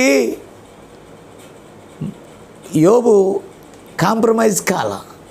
ఈరోజు చాలామంది పెద్ద పెద్ద సేవకులు కూడా ఇక్కడ గల్లంత అయిపోతున్నారు. ఎందుకంటే భార్యలు వారిలో పాలిభాగస్తులు. పేతురు గారు అన్నారు, జీవం అనే కృపావరంలో మీ భార్యలు మీకు పాలివారై ఉన్నారు అని. మంచిది. నువ్వు నీతిమంతుడు అయితే నీ భార్య నీతిమంతురాలుగా ఉండాలి. బైబిల్ ఏమని చెప్పింది? విశ్వాసురాలైన భార్య అంట. అది సంగతి. నువ్వు విశ్వాసువైతే నీ భార్య కూడా విశ్వాసిగా ఉండాలి. అప్పుడప్పుడు పిచాచం దూరిందంటే వేరుగా ఉంటుంది, అది వేరు. సో ఇక్కడ నీతిమంతుడే నీతిమంతుడే నీతిమంతుడే. దేవుని స్తోత్రం. యోబు నీతిమంతుడే అంటానికి గుర్తు ఆ నీతిమంతుని ఆత్మే యోబులో నివాసం చేస్తుంది. హల్లెలూయా. ఇప్పుడు ఆయన చేయి క్రియలే, ఆయన ఏమన్నాడు, నీ చిత్తమే జరుగును గాక. ఇప్పుడు అదే క్రియ యోబులో ఉంది. హల్లెలూయా. ఇప్పుడు యోబు ఏమంటున్నాడు, మూర్ఖురాలు మాట్లాడినట్టుగా మాట్లాడు. ఆయన అన్నీ బాగా ఉంచినప్పుడు ఎంజాయ్గా ఉన్నా, ఇప్పుడు ఇవి పెట్టాడు. ఇప్పటికీ కూడా నేను ఒకటే చెప్తా, ఆయనకే మహిమ కలుగును గాక. నా ప్రియ సహోదరి సహోదరులారా, ఆయన మీలో ఉంటే ఆయన కంటే గొప్ప కార్యాలంటే చాలామంది భక్తులు తమ తమ తమ తమ కార్యాలు చేసుకుంటూ వచ్చారు. ఇప్పుడు నీ ద్వారా మరొక కార్యం చేస్తే నీ స్థానానికి అది గొప్పదే. దేవుని స్తోత్రం. దేవుడు ఉన్నాడని అర్థం అదేనండి. చాలామంది అద్భుతాలు సూచక్రియలు మహత్కార్యాలు చేస్తేనే గొప్ప కార్యాలు అంటున్నారు. అది అందరూ చేస్తారు. అన్నిటికంటే గొప్ప కార్యం ఏంటో తెలుసా? విశ్వాసమును కాపాడుకొంటిని. ఈరోజు నా సందర్భం అది. నేను చేయు క్రియలంటే ఆయన భూలోకంలో అద్భుతాలు సూచక్రియలు మాత్రమే కాదు, విశ్వాసమందు స్థిరుడై అపవాదిని ఎదిరించాడు. మనం కూడా ఎదిరింపబద్ధులమై ఉన్నాం. ఉన్నామండి. హల్లెలూయా. చాలా ఒత్తిడి కాలంలో ఉన్నాం, శ్రమ కాలంలో ఉన్నాం. సంఘాలు, విశ్వాసులు శ్రమల్లో పడిపోయారు, ఆపదల్లో పడిపోయారు, కష్టాల్లో పడిపోయారు, శోధనలో పడిపోయారు. మనం ఏం చేయగలం? దేవునికి స్తోత్రం చెప్పటమే. ఆమేన్. ఎస్, ఇదేనండి మనం చేయగలిగింది. నీ ద్వారా ఏదైనా అయితే నువ్వు చేయి, మరి చేయలేవు. ఆయన ఆజ్ఞ లేకుండా ఏది జరగదు. అందుకే యోబు తన భార్యను గద్దించాడు, దేవుని కనపరిచాడు. లాస్ట్ అండ్ ఫైనల్, నా విమోచకుడు సజీవుడు అన్నాడండి. దేవుని స్తోత్రం. మళ్ళీ ఈ శరీరం ఒకవేళ పురుగులు పడి తినేసినా మళ్ళీ ఇదే శరీరంతో నేను ఆయన చూస్తానన్నాడు. అది విశ్వాసం, అది నిరీక్షణ. నేను మీ యందున్న ఎడల, మీరు నా యందు విశ్వాసం ఉంచిన ఎడల నేను చేయి క్రియలే చేస్తారు. ఆయన చేసిన అద్భుతాలంటే అందరికీ చాలా ఇష్టం. అద్భుతాలు భలే చేశాడండి ఆయన. చచ్చినోడిని లేపాడండి. Yes, okay, good good good good good, very good. మరి ఆయన విశ్వాస సంబంధముగా ఎన్ని అద్భుతాలు చేసినా, ఎన్ని సూచక్రియలు చేసినా సిలువ దగ్గరికి వచ్చేలోకి అవమానపరచబడ్డాడు ఆయన, ఉమ్మివేయబడ్డాడు ఆయన, ద్వేషించబడ్డాడు ఆయన, దూషించబడ్డాడు ఆయన. దానికి ఆయన సమ్మతించాడు. దేవునికి స్తోత్రం. అది ఆయన చేసిన క్రియలు. ఒకవేళ నీకు ఇంకా ఎక్కువ, అందరూ ఏం కోరుకుంటున్నారు? ఆయన చేసిన అద్భుతాలండి, ఆయన చేసిన సూచక్రియలండి, ఆయన చేసిన మహత్కార్యాలండి, ఆయన చేసిన గొప్ప, ఇది కాదండి. ఆయన చూపిన విశ్వాసం, అది కావాలి దేవునికి. ఆయన చేసిన మంచి క్రియలు, అది కావాలి దేవునికి. నువ్వు అన్నీ చేయొచ్చు. చాలామంది చేశారండి అన్నీ. వాళ్ళు ఏమన్నారు? నీ నామమున దెయ్యాలను వెళ్ళగొట్టలేదా, నీ నామమున సూచక్రియలు చేయలేదా? చచ్చిన వాళ్ళని అందరూ బతికించారు, త్రిత్వం వాళ్ళు బతికించారు, అందరూ బతికించారు. అది ప్రాముఖ్యం కాదు. అసలు నువ్వు బ్రతికేవా? క్రీస్తు ఎలాగైతే జయించాడో మనం కూడా అలాగే జయించాలి. అద్భుతాలు చేశాడు, ప్రజలు వచ్చారు. హృదయాలను వివేచించాడు, మరికొంతమంది వచ్చారు. అప్పుడు వాక్యం బయటకు వచ్చింది. ఏమన్నాడు? నా శరీరమును తిని నా రక్తమును త్రాగువాడే నిత్య జీవము కలవాడు అన్నాడండి. ఇదేంట్రా బాబు? రొట్టెలు దొరుకుతున్నాయి బ్రహ్మాండంగా, సంపాదించుకోవాల్సిన పని లేదు. ఆయన చక్కగా 5 రొట్టెలు 2 చేపలు ఇలాగ అద్భుతాలు అద్భుతాలు అద్భుతాలు, వండర్ఫుల్ వండర్ఫుల్. చాలామంది చర్చిల్లో ఇలాంటివన్నీ జరిగినప్పుడు ఆహా మేము యేసయ్య శిష్యులం, లేదంటే ఫలానా చర్చి సభ్యులం, ఫలానా మెజారిటీ చర్చి. Very good. ఒకరోజు దేవుడు పరీక్షించడం మొదలు పెడతాడు, అన్నీ ఆగిపోవటం మొదలవుతాయి.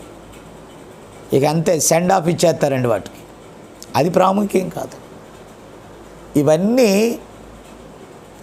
బాహ్యపరమైనవే. అసలైనది ఏంటో తెలుసా? నిత్య జీవపు వాక్యం. మిగతావన్నీ కామన్. యోబు ఆస్తి ఉండొచ్చు కామన్, ఐశ్వర్యం ఉండొచ్చు కామన్, భార్య ఉండొచ్చు కామన్, పిల్లలు ఉండొచ్చు కామన్. కానీ అతడు సాతాన్ని ఎదిరించాడే, అది స్పెషాలిటీ. అతడు ఆత్మీయంగా విజయం సాధించాడే, అది ఆయన కంటే గొప్ప కార్యాలంటే. ఆమేన్. ఆయన కంటే గొప్ప కార్యాలని కాదు, నీ జీవితంలో ఆ గొప్ప కార్యాన్ని ఆయన నెరవేర్చేదే సత్యం అండి.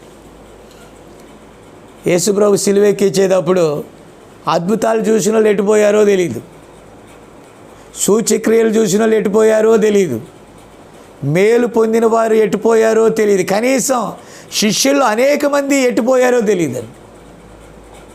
ఏమైపోయారు? శోధన రాగానే ప్రభు అన్నాడు,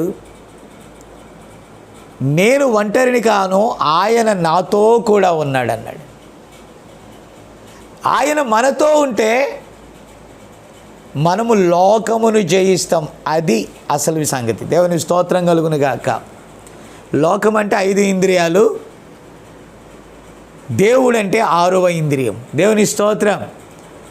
కాబట్టి యోబు 6వ ఇంద్రియము ద్వారా మిగతా వాటిని జయించాడు, సాతాను కూడా జయించాడు. నాకంటే గొప్ప కార్యాలు. ఇక్కడ ఇంద్రియాలకు పనిపెట్టింది సాతాను. మీరు బైబిల్లో చూడండి, ప్రభు చెప్పాడు, మీరు ఇక్కడున్న వృక్ష ఫలాలన్నీ తినండి, ఓకే, మంచి చెడ్డ తెలివినిచ్చే వృక్ష ఫలాన్ని తినవద్దు అన్నాడు. గుర్తుపెట్టుకోండి. అయితే సాతాను అవ్వమ్మతో ఏమంది? మీరు చావనే చావరు. అసలు ఏ చావుని ఇంపార్టెంట్గా చెప్తుంది? ఏ చావుని తీసుకొచ్చింది? భౌతిక మరణం, శరీరం కేవలం నిష్ప్రయోజనం. చాలామంది జీవితం అంటే, భక్తి అంటే, దైవం అంటే కేవలం ఈ శరీర సంబంధమైన వాటి కోసమే అనుకుంటున్నారు. అలాంటిదే నిజమైతే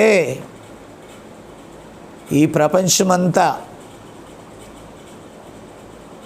దేవుని సృష్టి, దేవుని మాట ద్వారా కలిగింది. ఇందాక హెబ్రీయుల పత్రికలు మనం చదివాం. ఏమన్నాడు? అదృశ్యమైనవి ఉన్నవనుటకు రుజువై ఉన్నాయి, దానిని బట్టి పెద్దలు సాక్ష్యం పొందిరి. ప్రపంచములు దేవుని వాక్యం వలన నిర్మాణమైనవనియు, అందును బట్టి దృశ్యమైనది కనబడు పదార్థములచే నిర్మింపబడలేదనియు విశ్వాసము చేత గ్రహించుచున్నాం. అర్థమైందా? ఈ 5 ఇంద్రియాలు తాగుతున్నాయి, సైన్స్ ఇది చెప్తుంది, ఫలాంది ఇది చెప్తుంది, అదే వాస్తవం కాదు. 5 ఇంద్రియాలకు పైన ఒకటి ఉంది, అది శాశ్వతమైనది. దేవునికి స్తోత్రం కలుగునుగాక. ప్రపంచం ఒక భౌతికపరమైన పరమాణువు ద్వారా విస్ఫోటనమై ఏదో జరిగి, పరమాణు సిద్ధాంతాన్ని బట్టి కొన్ని లక్షల కోట్ల సంవత్సరాలకు ముందు భూమి తనకు తానే ఏర్పడింది. No, wrong. వాళ్ళంటాడు, ఇదిగో ఇతడు అతివాది. క్రైస్తవులందరూ అతివాదులు, బుద్ధిహీనులు అంటారు. బుద్ధిహీనులు కాదు, వారు 6వ ఇంద్రియం కలిగిన వారు, వారు దైవిక జ్ఞాన నేత్రం కలిగిన వారు. దేవుని స్తోత్ర. సైన్స్ కంటే గొప్పది. హల్లెలూయా. మనం చెప్పగలం, దేవుని వాక్యం వల్లనే నిర్మాణము చేయబడ్డవి. వీళ్ళు ఇచ్చే విటమిన్స్ భూమిలోనే ఉన్నాయి, మినరల్స్ భూమిలోనే ఉన్నాయి. ఈ విటమిన్స్, ఈ మినరల్స్ ఆత్మకు ఏమాత్రం దోహదపడదో. అది కేవలం ఈ శరీరాన్ని ఏదైనా చేయగలదు. కానీ ప్రాణం దేవుడు తీస్తా ఉన్నాడు అనుకో, నువ్వు రిపేర్ చేసి ప్రాణాన్ని ఉంచుట నీ వల్ల కాదు, నువ్వు గొప్పదిగా భావించే నీ విజ్ఞానము వలన కూడా కాదండి. అర్థం చేసుకోవాలి. కాబట్టి దేవుడు అన్నాడు చనిపోతావు అన్నాడు, అది దేవుని ఆజ్ఞ. సాతానుగాడు అన్నాడు చావనే చావరని, మీ కళ్ళు తెరవబడతాయని. ఏ నేత్రాలు తెరిసిందండి? భౌతిక నేత్రాలు తెరిసింది.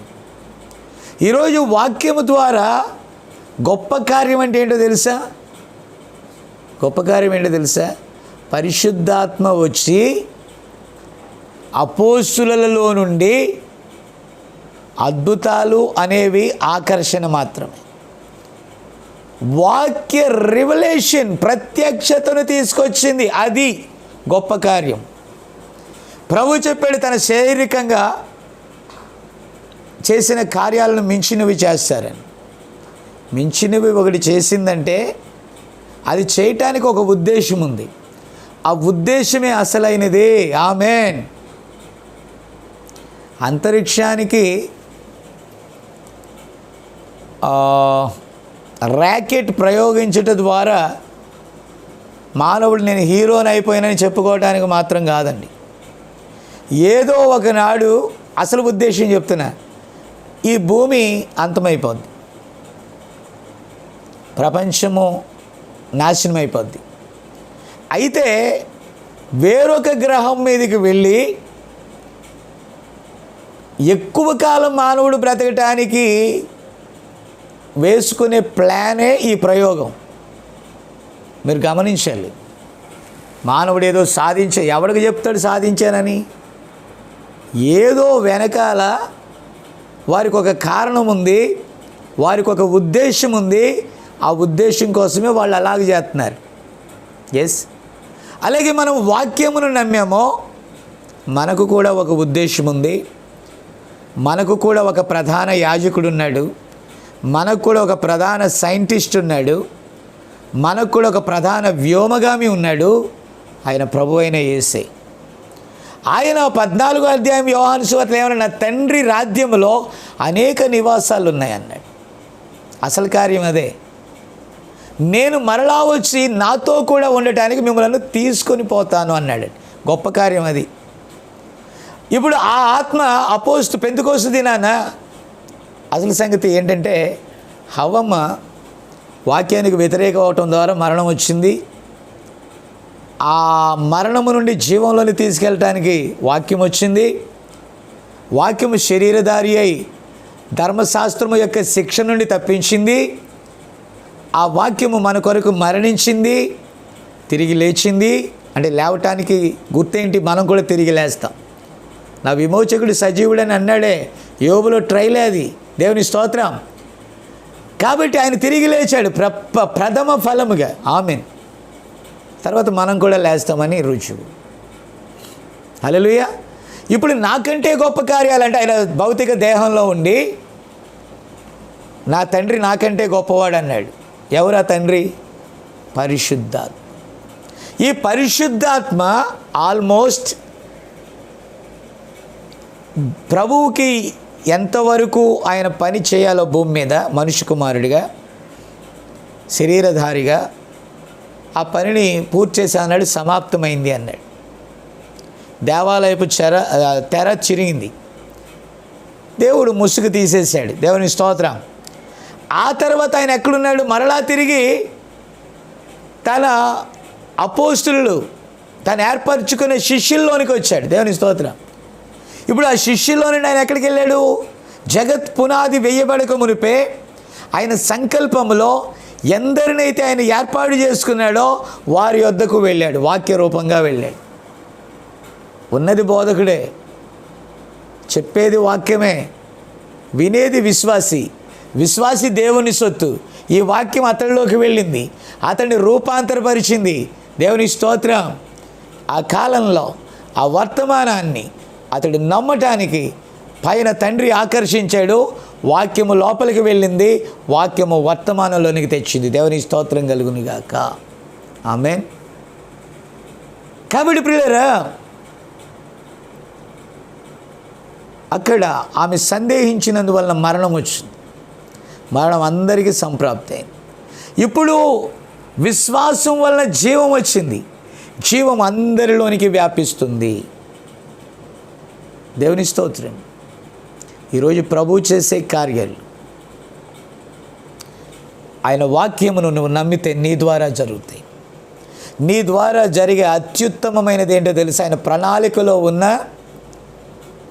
ఆ ఆఖరి గొర్రెను వెతుకుచు మందలో చేర్చేదే. ఆమేన్. ఆయన నాకంటే గొప్ప కార్యాలంటే అపోస్తులు చేశారు. అపోస్తులు చేసిన కార్యాలతో సమానంగా వర్తమానంలో ఉన్నవారు చేశారు. ఆ 7 సంఘకాలాల్లో జరిగాయి. లౌదికీయ సంఘకాలానికి వర్తమానకుడైన విలియం బ్రెన్హామ్ గారు నిజంగా ఆయన కంటే గొప్ప కార్యాలు అన్నట్టుగా రుజువు చేయబడిందండి. కార్యాలు, అద్భుతాలు. అయితే పరిశుద్ధాత్మ ఇంకా ఉంది. ఈరోజు అద్భుతాలు సూచక్రియలు కాదు. ఈరోజు అత్యుత్తమమైన గడియ అంటూ ఒకటి ఉంటే తన వధువు ఆయన శబ్దము విని ఆమేన్ రహస్యముగా కొనుపోబడుటయే. హల్లెలూయా.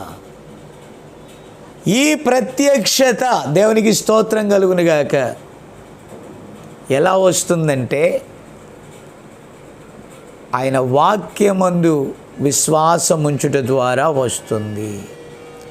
నా ప్రియమైన దేవుని బిడ్డలారా, ఒక మాట చెప్పి నేను ముగిస్తాను. ఇప్పుడు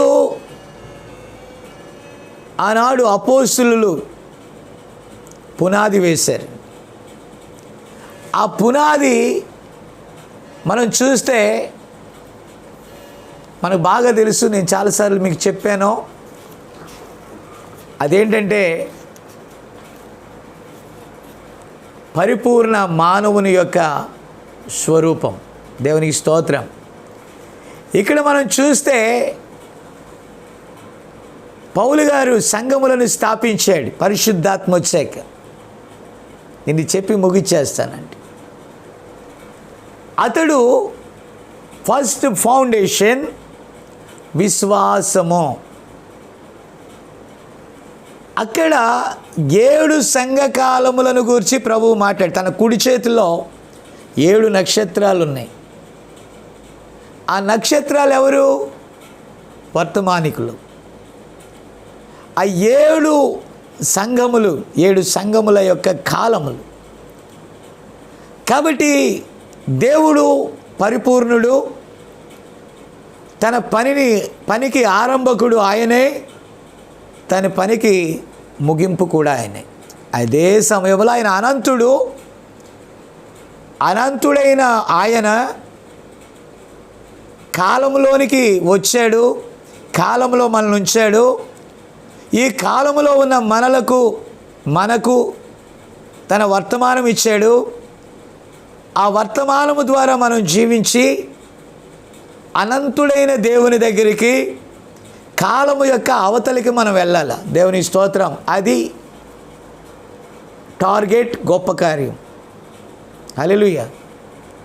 సో ప్రియులారా, ఇప్పుడు పౌలు గారు విశ్వాసం అనే పునాది మీద ఎఫెసు సంఘకాలానికి అతడు వర్తమానికుడు. అపోస్తులు వేసిన పునాది, క్రీస్తు యేసే ముఖ్యమైన మూలరాయి. ఆమేన్. బాగుంది. అది అతడు ముగింపు వచ్చలకి అందులో అబద్ధము ప్రవేశించింది. నికోలాయితులను వారు ప్రవేశించారు. ఎందుకంటే ఏదేను తోట వేశాడు, ఆదామును తయారు చేశాడు, హవ్వను తయారు చేశాడు. అక్కడికి సర్పములో నుండి సాతానుగాడు ప్రవేశించాడు. జలప్రళయం వచ్చింది. నోవాహు ద్వారా ఓడను ప్రభు సిద్ధపరిచాడు. ఆ తర్వాత ఆ ఓడలో కూడా సర్పం వెళ్ళిపోయింది. హాము గుడారంలో దూరింది. శపితమైనటువంటిది మళ్ళా లోకంలోకి వచ్చింది. ఏ సీజన్లో, ఏ కాలంలో అయినా సాతానుగాడు రంధ్రం పెడతాడండి, గుర్తుపెట్టుకోండి మీరు. సో ఇక్కడ దేవుని వెలుగు స్టార్ట్ అయ్యి పెరుగుతూ ఉంది, సాతానుడు హోల్ చేసి దాన్ని పెంచుతూ ఉన్నాడు, చీకటిని ప్రారంభించాడు. ఎఫెసు నుండి స్ముర్న వెలుగు మరి కాపాడబడుచూ ఉంది వాక్యం చేత, కానీ తొట్టిల్లుచూ ఉంది. ఇరేనియస్ అక్కడ ఆ కాలానికి దూతగా ఉన్నాడు. అది దైవదాసుడు చెప్పాడు, సద్గుణము అనగా దైవ ప్రభావం అక్కడ ఉంది. ఆ తర్వాత పెర్గమ సంఘం, మార్టిన్, తుయితైరా, కొలంబా, ఫిలడెల్ఫియా, వెస్లీ, లవోదికయ, ఈ కాలపు ప్రవక్త ఏలియా ఆత్మ. ఇక్కడ నేను చెప్పేది ఏంటంటే, ఈ ఎఫెసు సంఘంలో ప్రేమ కోల్పోయింది. చివరికి అంతా కూడా కోల్పోతూ ఆఖరి సంఘకాలంలో మళ్ళా పునరుద్ధరించబడి పడిపోయిన గుడారము తిరిగి కట్టబడింది. ఇప్పుడు ఆఖరి కాలంలో ఉన్నవాడు ఏం చేయాలి? ఎఫెసు నుండి ఫిలడెల్ఫియా వరకు ఏవైతే మర్మములుగా ఉన్నాయో ఆఖరిగా అతడు బయలుపరచకపోతే గొప్ప కార్యాలంటే అయ్యే. అనాదిగా రహస్యముగా ఉన్న కార్యాలు ఆఖరిలో బయలుపరచబడాలి. బయలుపరచబడటానికి రుజువులుగా గొప్ప సూచక్రియలు జరిగాయి. ఇప్పుడు అసలైంది వచ్చేసిందండి. దేవునికి స్తోత్రం. అసలైంది ఏంటంటే, అసలైన ఉద్దేశమే వాక్య ప్రత్యక్షత. జనాలు ప్రభు వెనకాల తిరిగారు, అద్భుతాలు చూశారు, అన్నీ చూశారు. నా శరీరం తిని నా రక్తం త్రాగమంటే జంప్ అయిపోయారు. కాబట్టి అసలైనది వచ్చినప్పుడు, సత్యం వచ్చినప్పుడు అబద్ధం ఏమవుతుంది? దూరం అయిపోద్ది. అలాగే లాస్ట్ అండ్ ఫైనల్ ఇంకొక మాట కూడా చెప్పాలనుకుంటున్నాను, టైం లేదు కానీ పర్వాలేదు. దేవుడు మోషేని పంపాడు, ఐగుప్తులో నుండి వారిని దాటించాడు. ఎన్నో విజయాలు వారు చూశారు, ఎన్నో అద్భుతాలు చూశారు. కాదేశు బర్నియా దగ్గరికి వచ్చే కొన్ని లక్షల మంది పీపుల్, ఇజ్రాయేలీలు డెవలప్ అయ్యారు, అభివృద్ధి చెందారు. ఆ తర్వాత దేవుడు వారిని సరాసరి లోపలికి లాక్కోలే, పరీక్ష పెట్టాడండి దేవుడు. కాదేశు బర్నియా దగ్గర వారి ఆలోచనలకు పదును పెట్టాడు. Praise the Lord. కాబట్టి ఈ కాదేశు బర్నియా దగ్గర నా ప్రియమైన దేవుని బిడ్డలారా దయచేసి వినండి. ఈ కాదేశు బర్నియా దగ్గర 10 మంది అవతల ఒడ్డుకు వెళ్ళారు, చూశారు. యోర్దాను అవతలకు వెళ్ళారు, కానాను చూశారు, అన్నీ బాగున్నాయి, వెరీ గుడ్. బట్ సందేహం అదేనండి, గుర్తుపెట్టుకోండి.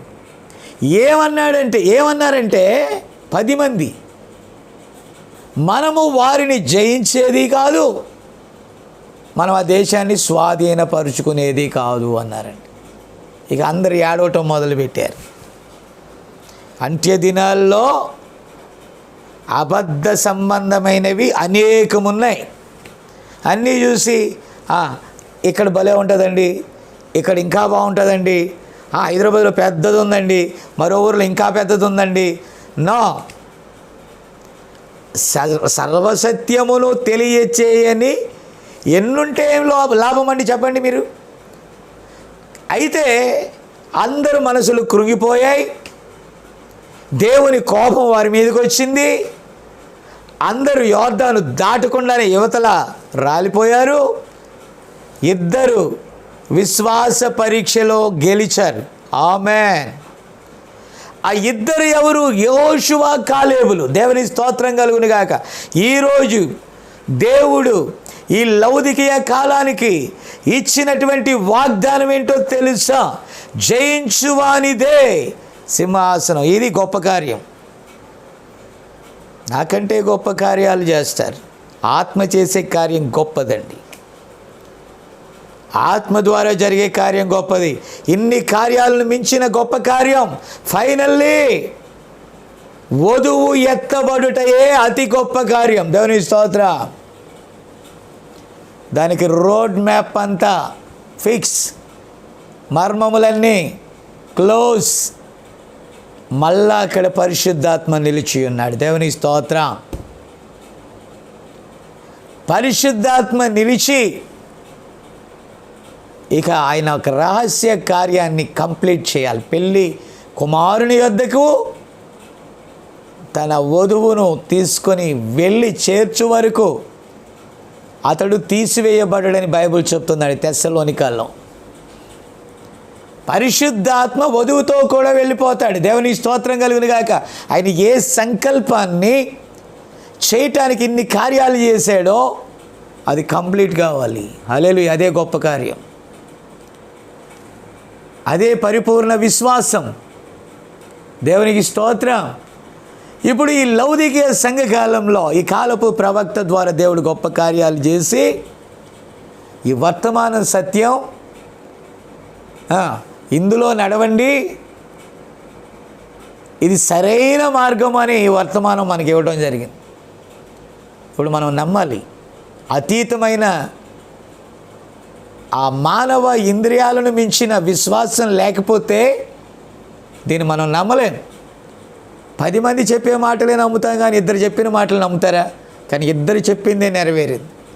యెహోషువ కాలేబులే ఆ కార్యాన్ని చేశారండి. దేవుని స్తోత్రం. కాబట్టి ఇప్పుడు మనం చూస్తే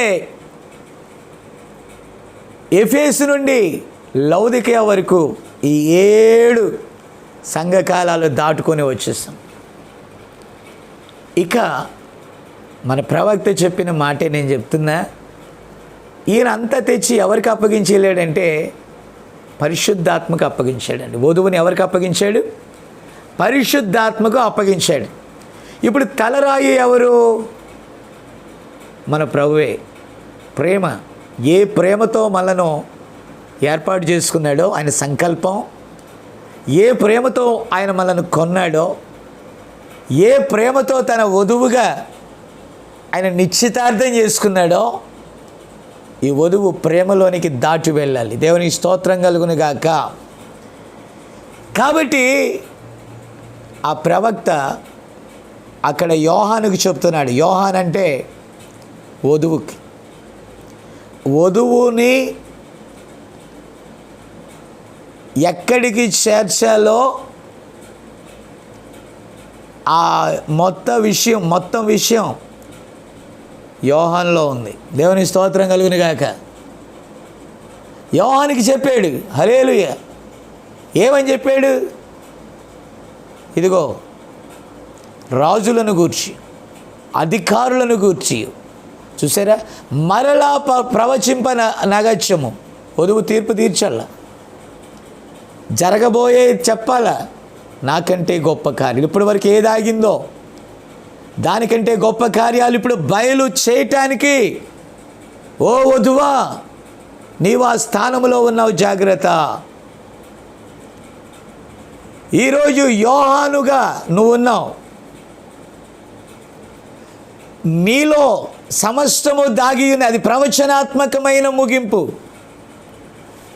ఆ ప్రవచనమే ఒకవైపు భూమికి తీర్పు తీరుస్తూనే మరోవైపు నిన్ను ఆయన యొద్దకు చేరుస్తుంది. దేవునికి స్తోత్రం. ఈరోజు నీకు మిగిలి ఉన్న కార్యం అదే. ఇక అపవాదికి అది తెలియదు, లోకమునకు అది తెలియదు, లోకస్తులకు అది తెలియదు.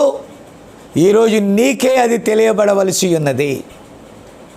చాలామంది అంటున్నారు పరిశుద్ధాత్మ. ఇంకేంటండి పరిశుద్ధాత్మ? మరి పరిశుద్ధాత్మ లేకపోతే నువ్వు చేస్తావా? ఈనాడు ప్రవక్తను వాడుకున్న పరిశుద్ధాత్మ బీ స్టాండ్ దట్ ప్లేస్. అక్కడ ఆయన నిలుచున్నాడు. దేవుని స్తోత్రం. ప్రవక్త అన్నాడు, అదిగో అక్కడ నేను పరిశుద్ధాత్మ నిలిచి ఉండుట చూస్తున్నాను. ఇక్కడ ఒక విషయం చూడండి. మరి ఈయనలో ఉన్నది ఎవరు? అక్కడ కనపడేది ఎవరు? చెప్పేది ఎవరు? జాగ్రత్తగా వినండి. ఈయనలో ఉన్నది ఎవరు? వాక్యమే, దేవుడే. చెప్పించేది ఎవరు? దేవుడే. కనపడేది ఎవరు? ఆయనే. ఇప్పుడు ఆయన చెప్పాడు, ఇదిగో వధువ, ఇదిగో నిన్ను నడిపించడానికి, ఇదిగో నిన్ను నడిపించడానికి. ఆయన అక్కడ నిలిచి ఉన్నాడు సన్సెట్ పర్వతం మీద, ఆ మేఘ స్తంభంలో ఆయన దిగి వచ్చాడు. నువ్వు కనుగొను. ప్రవక్త చూశాడండి, ప్రవక్త చూశాడు కాబట్టి చెప్పాడండి. మరి నీకు కనబడుతుందా? ఇంకా కనబడాల్సిన పని లేదండి. కనబడకుండా ఎక్కడ వెళ్తావు? గుంట్లో పడతావు.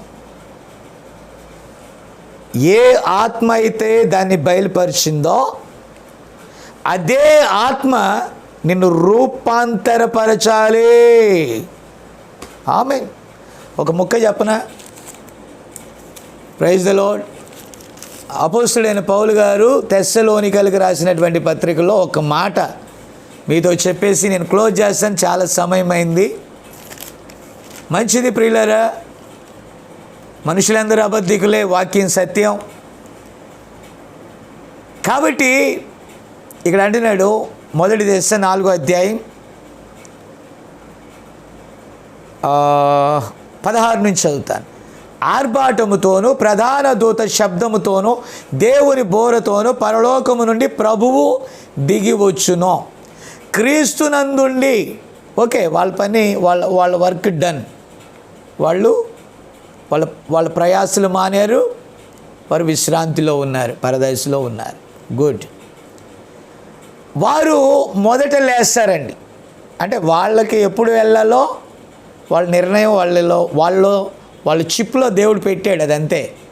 ఎవరెవరు వెళ్ళాలో ఎవరెవరు వెళ్ళకూడదో, ఎవరికి ర్యాప్చర్లో ఆ జీవగ్రంథంలో ఎవరి పేర్లు అయితే ఉన్నాయో వారు ఆయన దగ్గరికి వెళ్తారు. ఆమేన్. నిర్ణయింపబడిన వారు వెళ్తారు. వాళ్ళు చనిపోయినా ఒక దినమున మనకంటే ముందుగా వారు వెళ్తారు. దేవుని స్తోత్రం. ఇక్కడ ఉంది అసలు సంగతి. ఆ మీదట సజీవులమై నిలిచియుండు మనము. ఆమేన్.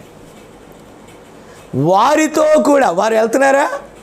వారు లేచేది నీకు అర్థం కావాలా, వారు వెళ్ళొచ్చున్నది నీకు అర్థం కావాలా, ప్రత్యక్షత కావాలా. వారితో కూడా. ఆమేన్.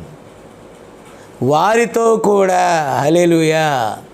ఇది అసలు సంగతి.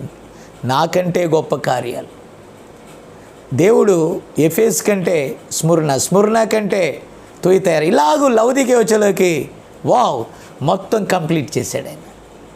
ఇప్పుడు దానికంటే గొప్ప కార్యం ఒకటి, వధువు మధ్యాకాశానికి చేరుట. ఇక అందరి యొక్క ఏపీఎస్సి కాలంలో అన్నాడు ఇక సమయం లేదని, తర్వాత వచ్చిన భక్తులు అన్నారు ఇక సమయం లేదని, ఈ కాలపు ప్రవక్త వచ్చి రంకెలు వేసాడు రంగం మీద, టైం లేదని. అందరూ దానికోసమైతే దేనికోసమైతే చెప్పారో దానికోసం మనం ఎదురు చూస్తున్నాం. ఆమేన్. ఇప్పుడు అన్నిటికంటే గొప్పదేంటో తెలుసా? ప్రయోగం దగ్గరికి అందరూ తెచ్చారు, ప్రయోగంలో మనం ఉన్నామో ఆ ప్రయోగం విజయవంతమై మనం అక్కడికి చేరేదే గొప్ప కార్యం. ఇది దిస్ ఈజ్ ద ట్రూ. దీనికోసమే అది నిర్ణయింపబడింది. నిర్ణయించబడినది జరిగిన రోజునే గొప్ప కార్యం జరిగినట్టే. దేవుని స్తోత్రం కలుగునుగాక. కాబట్టి వారితో కూడా ఏకముగా ప్రభువుని ఎదుర్కొనుటకు ఆకాశ మండలమునకు మేఘముల మీద. ఆమేన్. ఏ మేఘం వచ్చింది? ఏ మేఘం వచ్చింది? జాగ్రత్తగా వినండి. పెంతెకోస్తు దినమున పరిశుద్ధాత్మ గాలి వంటి శబ్దంతో వచ్చింది, ఒక అగ్నిగా వచ్చింది, విభాగింపబడిందండి.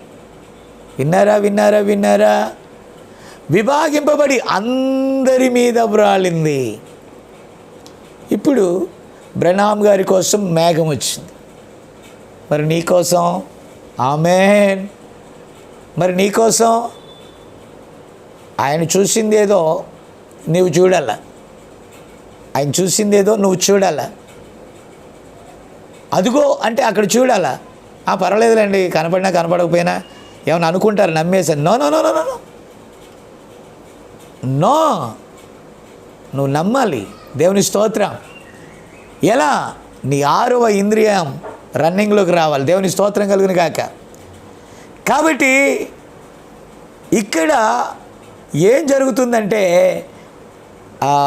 ఆ గొప్ప కార్యం మనం చూడండి, ట్రాన్స్ఫామ్ అవుతామంట.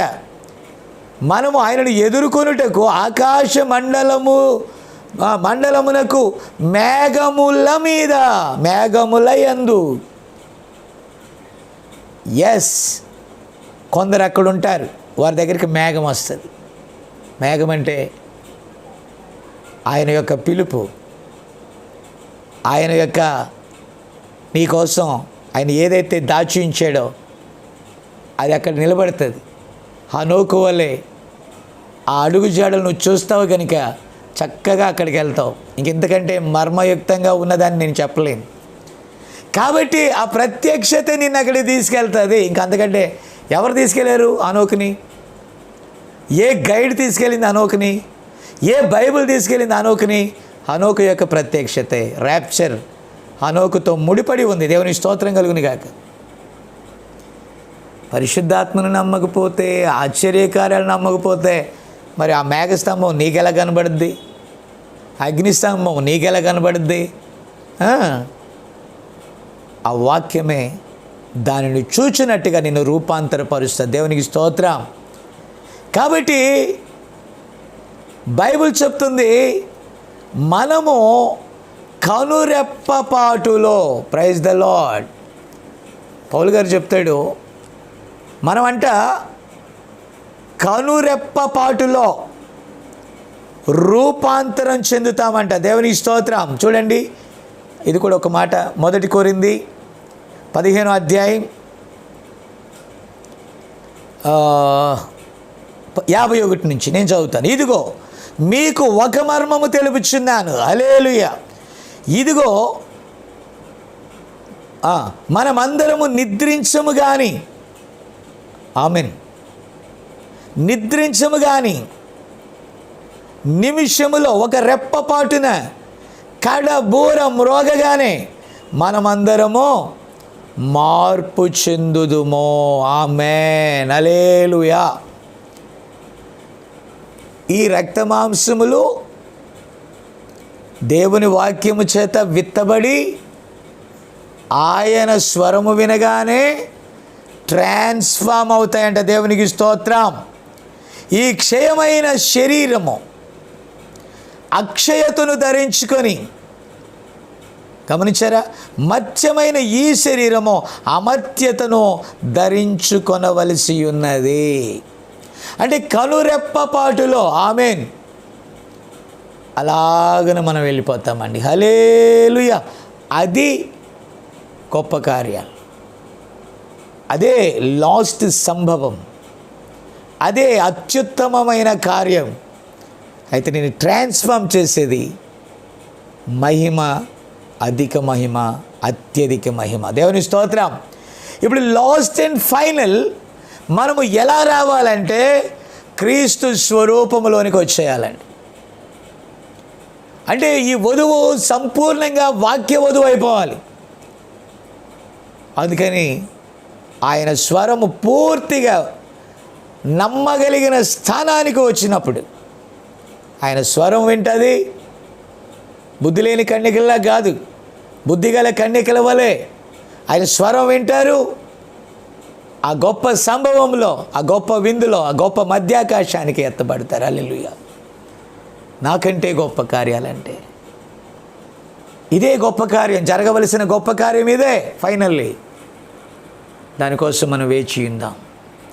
దానికోసం వాక్యంతో నడుద్దాం, వర్తమానంతో నడుద్దాం, ఈ కాలపు వెలుగులో నడుద్దాం, ఈ కాలపు సత్యములో నడుద్దాం.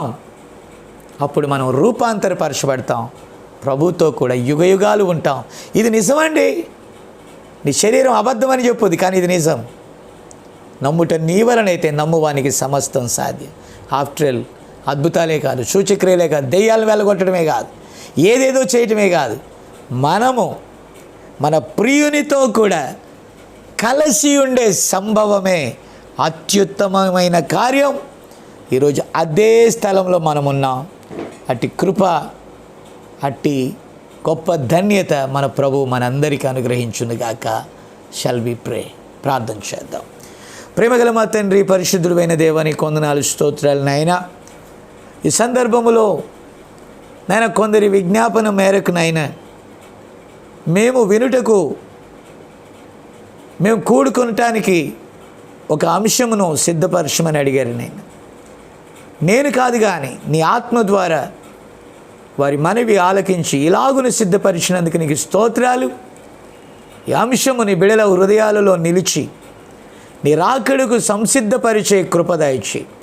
అలాగే యూట్యూబ్ ద్వారా ఈ వర్తమానం ఎంతమంది వద్దకైతే వెళ్తుందో వారికి కనువిప్పు దయచేసి నాయన నీ రాకడకు సిద్ధపరచమని, కృప చూపమని, క్రీస్తు యేసునందు ఈ ప్రయాసకు తగిన ప్రతిఫలము దయచేయమని, సమస్త మహిమ ఘనత ప్రభావాలు నీకు ఆరోపిస్తూ వ్యాధిగ్రస్తులను బలహీనులను స్వస్థపరచమని వేడుకుంటూ నువ్వు నిన్న నేడు నిరంతరము ఒక్కటే రీతిగా ఉన్న దేవుడు అని నీకు కృతజ్ఞతాస్తుతులు చెల్లిస్తూ యేసుక్రీస్తు నామమున అడుగుచున్నాము.